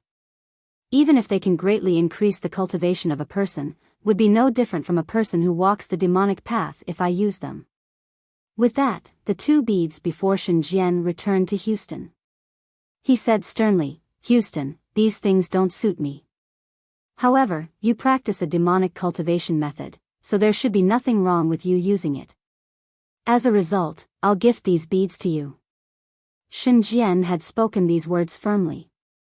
Even though the beads could greatly increase his cultivation, they did not entice Xinjian at all. Xinjian is right. These beads are indeed unsuitable for us. After all, we do not walk a demonic path of cultivation, while our cultivation methods aren't from a demonic path either. If we use something that was condensed from the blood and souls of countless lives to cultivate, it'll affect our mental state. If it's severe, it might even lead to inner demons, which will affect our future cultivation. Jianchen also gifted his beads to Houston. Even though formations had refined the beads, removing all the evil and unstable impurities from them, their origins were still a little too vicious. Jianchen had his moralis. If the beads came from magical beasts or other vicious beasts, he would naturally have no problem with them. After all, he had already accepted such an idea. However, the beads did not come from magical beasts, so he was unable to accept it. "I don't need it either. Uncle Xiao, it's best if you take them for yourself," said Sacred Feather as well, giving his beads to Houston. Houston looked at the 4 soul beads and blood beads that hovered before him. After hesitating slightly, he said, "All right then. Since you all don't need it, I won't hold back. I'll accept them for the Empyrean Demon Orb for now. These items are very useful to the Empyrean Demon Orb. Why would a god artifact need these items?" Fairy Haoyu stared at Houston and asked steadily. Houston shook his head. "Actually, I find this very strange as well. The Empyrean Demon Orb has simply surprised me too much in our trip to the headquarters." Fairy Haoyu stared at Houston deeply and said, "Your Empyrean Demon Orb is probably not as simple as it seems. I'd tell you to use it as little as possible, and if you can, abandon it, just in case it dooms you." Houston immediately became solemn. He knew that as a terrifyingly powerful primordial realm expert, Fairy Haoyu definitely would not give groundless advice. Afterwards, Fairy Haoyu looked at Jianchen again. She said, "I'm going to leave. What happened in the Empyrean demon cult will definitely alarm the upper echelons. If I stay, it'll only lead to more trouble for you. You have to be careful in the future." With that, Fairy Haoyu hesitated slightly. Afterwards, she said to Jianchen secretly, "I suspect that the Empyrean Demon Orb is somehow connected to the Empyrean Demon cult, but I don't know whether it's good or bad." Jianchen nodded slightly to show that he understood. In reality, he also had suspected that. After all, the formations that guarded the blood beads and soul beads were so powerful that even chaotic primes would probably be doomed if they entered, yet the Empyrean Demon Orb was able to move through such terrifying formations freely. It simply did not make sense. If the Empyrean Demon Orb was a god artifact that specialized in suppressing formations, it would be explainable at the very least. However, Jianchen had learnt from the sword spirits that the Empyrean Demon Orb was the famed treasure of the strongest demon monarch of the demon's world, the Empyrean Demon Monarch. It could both attack and defend, but there were no rumors of it being able to suppress formations. As a result, this could only be explained as the formations in the headquarters of the Empyrean Demon cult had been set up in a special manner, where they would be useless against the Empyrean Demon Orb. However, the part that Jianchen did not understand was that one came from the demon's world, while the other was in the saint's world. Why would they be connected? Jianchen did not think too much of the name, as who knows how many people who shared the same names and surnames existed in the world. It just happened too frequently. After a simple farewell, Fairy Hao vanished silently from the secret room. In the secret room, Jian Shen had stated his doubts over why the Empyrean demon orb could move through the formation so easily.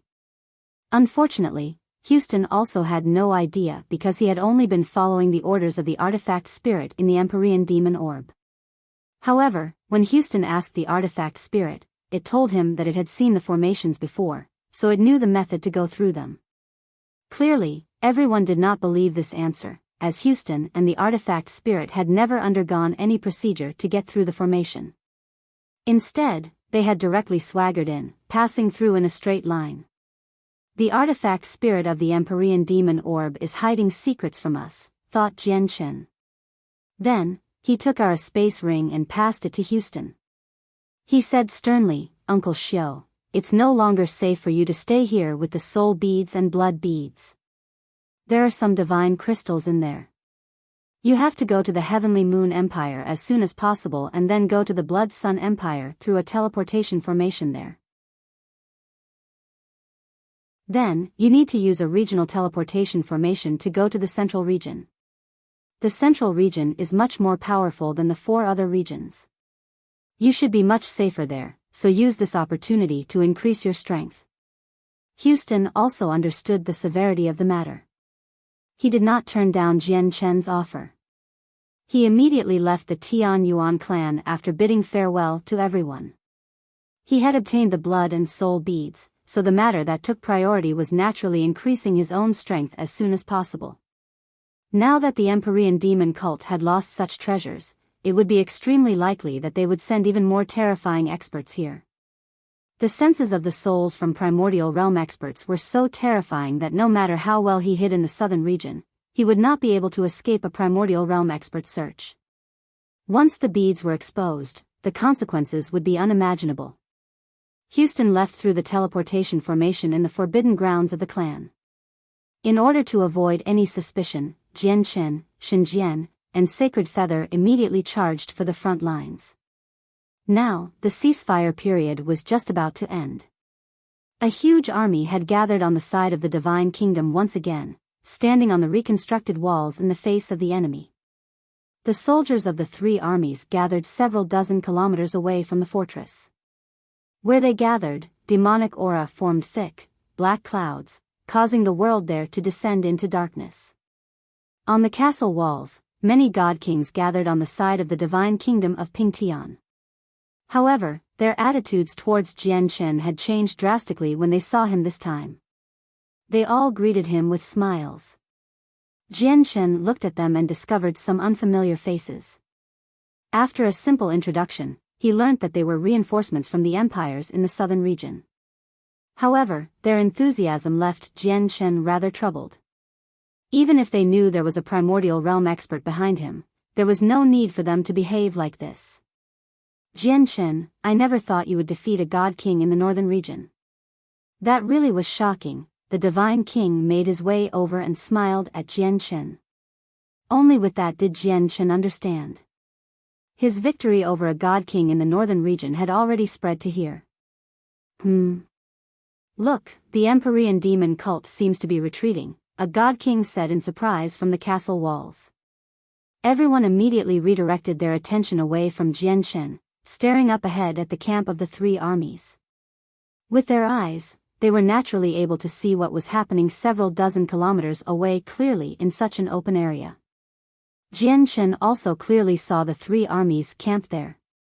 They were actually retreating at this moment, gradually disappearing from everyone's view.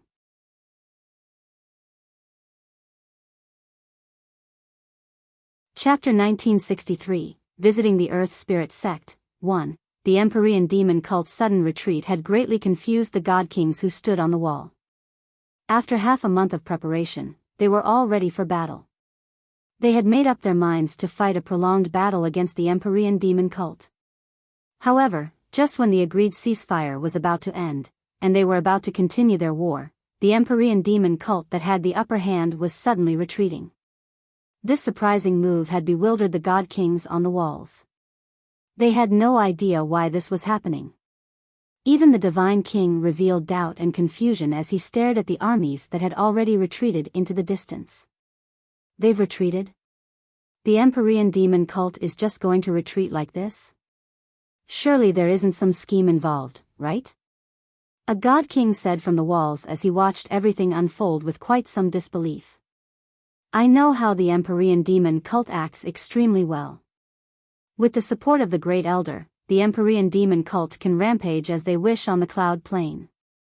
They can destroy whatever they want. It's exactly because of the Great Elder behind them that the powerful organizations on the cloud plane dare not to lay their hands on the Empyrean demon cult. As a result, the Empyrean demon cult has created several storms of blood in the past several tens of thousand years, committing atrocities of massacres. In particular, the invasion this time could be regarded as unprecedented. Not only were all 9 armies mobilized, but they even attacked 3 regions at the same time, and even their vice leaders set out. This is extremely rare. They would never retreat so easily unless their goals were fulfilled, said a sagely old man with a duster. That's right. The retreat of the Empyrean demon cult will definitely be more complicated than it seems. We can't become careless, said another god king. The god kings on the walls all stated their thoughts and guesses.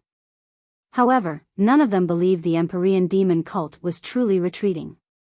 Even the Divine King thought of it like that. This was because the Empyrean demon cult was used to using force.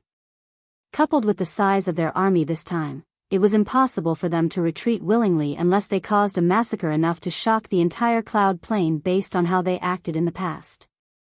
Among them, only Jian Chen, Xinjian, and Sacred Feather knew that the retreat of the Empyrean demon cult was not for some ulterior motives or schemes. They were really retreating. However, Jian Chen also had no idea how long the 9 armies would remain inactive. He understood the secret behind why the Empyrean demon cult had been declaring wars everywhere from his trip to the headquarters. Now that the 9 blood beads and soul beads that the Empyrean demon cult had spent who knows how long on had been stolen, there were only 2 possible actions they could take next. First, they could give up on the wars and devote themselves to finding the blood and soul beads. Secondly, they could continue waging wars and condense the beads again. I hope Uncle Xiao can reach the central region safely. It's just a pity that I don't have enough 5-color divine crystals on me. Otherwise, I would have gotten Uncle Xiao to directly leave the cloud plane and go somewhere else. It would be even safer with that, thought Jian Chen. He could only pray for Uncle Xiao right now, as he was unable to offer any other support. Just as everyone was discussing the withdrawal of the Empyrean demon cult, they received a shocking piece of news. The Empyrean demon cult had sent groups of people to the surrounding divine kingdoms to engage in wanton massacres, leading to an endless slaughter once again. It filled many cities and provincial cities with blood, and no one was spared wherever they passed by. Even a few royal capitals of divine kingdoms had suffered this fate, with all the people there completely massacred by the Empyrean demon cult. The god kings who guarded the divine kingdoms were slain by several protectors from the Empyrean demon cult as well. In the end, 3 divine kingdoms that neighbored the divine kingdom of Pingtian were destroyed. The other divine kingdoms suffered losses of varying degrees as well. The god kings who stood on the walls fumed when they received the news. The divine king sighed gently. There was some helplessness on his face. He said nothing. The light in Jian Chen's eyes flickered. He analyzed to himself, in terms of time, the Empyrean demon cult moved exactly when Fairy Haoyu infiltrated the headquarters. Clearly, they wanted to gather some more blood and energy of souls so that they could increase the quality of the blood and soul beads. It shouldn't be for recondensing the blood and soul beads. Afterwards, the coalition army on the divine kingdom of Pingtian's side remained on high vigilance. They did not leave the fortress at all. Half a month later, when a god king risked his life by approaching 10,000 kilometers from the headquarters of the Empyrean demon cult, did they receive accurate information. Only then did they truly believe the Empyrean demon cult had withdrawn. The divine king and the reinforcing god kings were all relieved when they received the reliable information. The divine king immediately clasped his fist at everyone. He said amicably but no less dignified, "Everyone, looks like the war this time has truly ended. I am grateful for all your assistance and reinforcement. You are too polite, Your Majesty. The Empyrean demon cult is vicious. Against such a horrible cult, we should unite together against them." An old man clasped his fist at the divine king and said extremely politely. He was an elder of the Earth Spirit sect. Of course, he was not one of the 3 elders who had come to the divine kingdom initially. Instead, he belonged to the second wave of reinforcements. Then, the elder looked at Jian Chen, and he said apologetically, "Brother Jian Chen, I hope you don't take offense from what those disappointing disciples of our Earth Spirit sect did to you." The old man sighed gently after reaching this point. "It's just a pity that many of our disciples have fallen on the battlefield, or our Earth Spirit sect will definitely punish them severely so that we can provide an explanation to Brother Jian Chen." All the God Kings who stood on the walls looked at Jian Chen and the elder from the Earth Spirit sect. They had heard about Jian Chen's grievance with the Earth Spirit sect. If Jian Chen was a supreme overgod who could barely manage to make it onto the overgod's plaque, there would be no need for the Earth Spirit sect to worry too much even if they had to take him seriously with their strength. However, he was a supreme overgod with shocking strength, someone who could challenge the person who ranked first on the overgod's plaque. That changed the situation completely because an overgod like that could fend off God Kings, and if they broke through to God King, they would be able to make it onto the God King's throne. It was rumored that those who ranked within the top 10 on the God King's throne possessed extremely shocking strength that was enough to fend off early infinite primes. As a matter of fact, they could even accomplish the shocking feat of killing regular infinite primes as God Kings. Moreover, it was revealed that a primordial realm expert was supporting Jian Chen through the matters with Yaxi Lian. The Earth Spirit sect was naturally reluctant to offend someone like that. Jian Chen remained indifferent under the attention of all the God Kings from different organizations. He said, "This matter isn't really related to the dead disciples of the Earth Spirit sect. The true suspect is someone else. It's impossible for a few disciples to possess something as precious as a God King level talisman." The elder's face immediately froze from that. He sighed gently and said nothing else. After bidding farewell to the Divine King, he left with the disciples of the Earth Spirit sect. He knew that the grievances between the Earth Spirit sect and Jian Chen could not be resolved in just a few words. He would let the sect master and so on deal with it instead. Now that the war against the Empyrean demon cult had ended, the God Kings from the various organizations all retreated. They returned to where they came from. The Divine King arrived before Jian Chen and said, "Jian Chen, let me go deal with some matters after the battle first. In 3 days, I'll personally accompany you to the Earth Spirit sect." The people from the Earth Spirit sect haven't been looking at the bigger picture, attacking people on the same side as them during the war. I will definitely demand an explanation from them for this. Towards the end, the Divine King's voice became rather solemn as a vicious light flickered through his eyes. "You're tuning in to the Biyao's Wuxia Chronicles YouTube channel. Don't forget to subscribe and join us on this journey to catch the most captivating stories.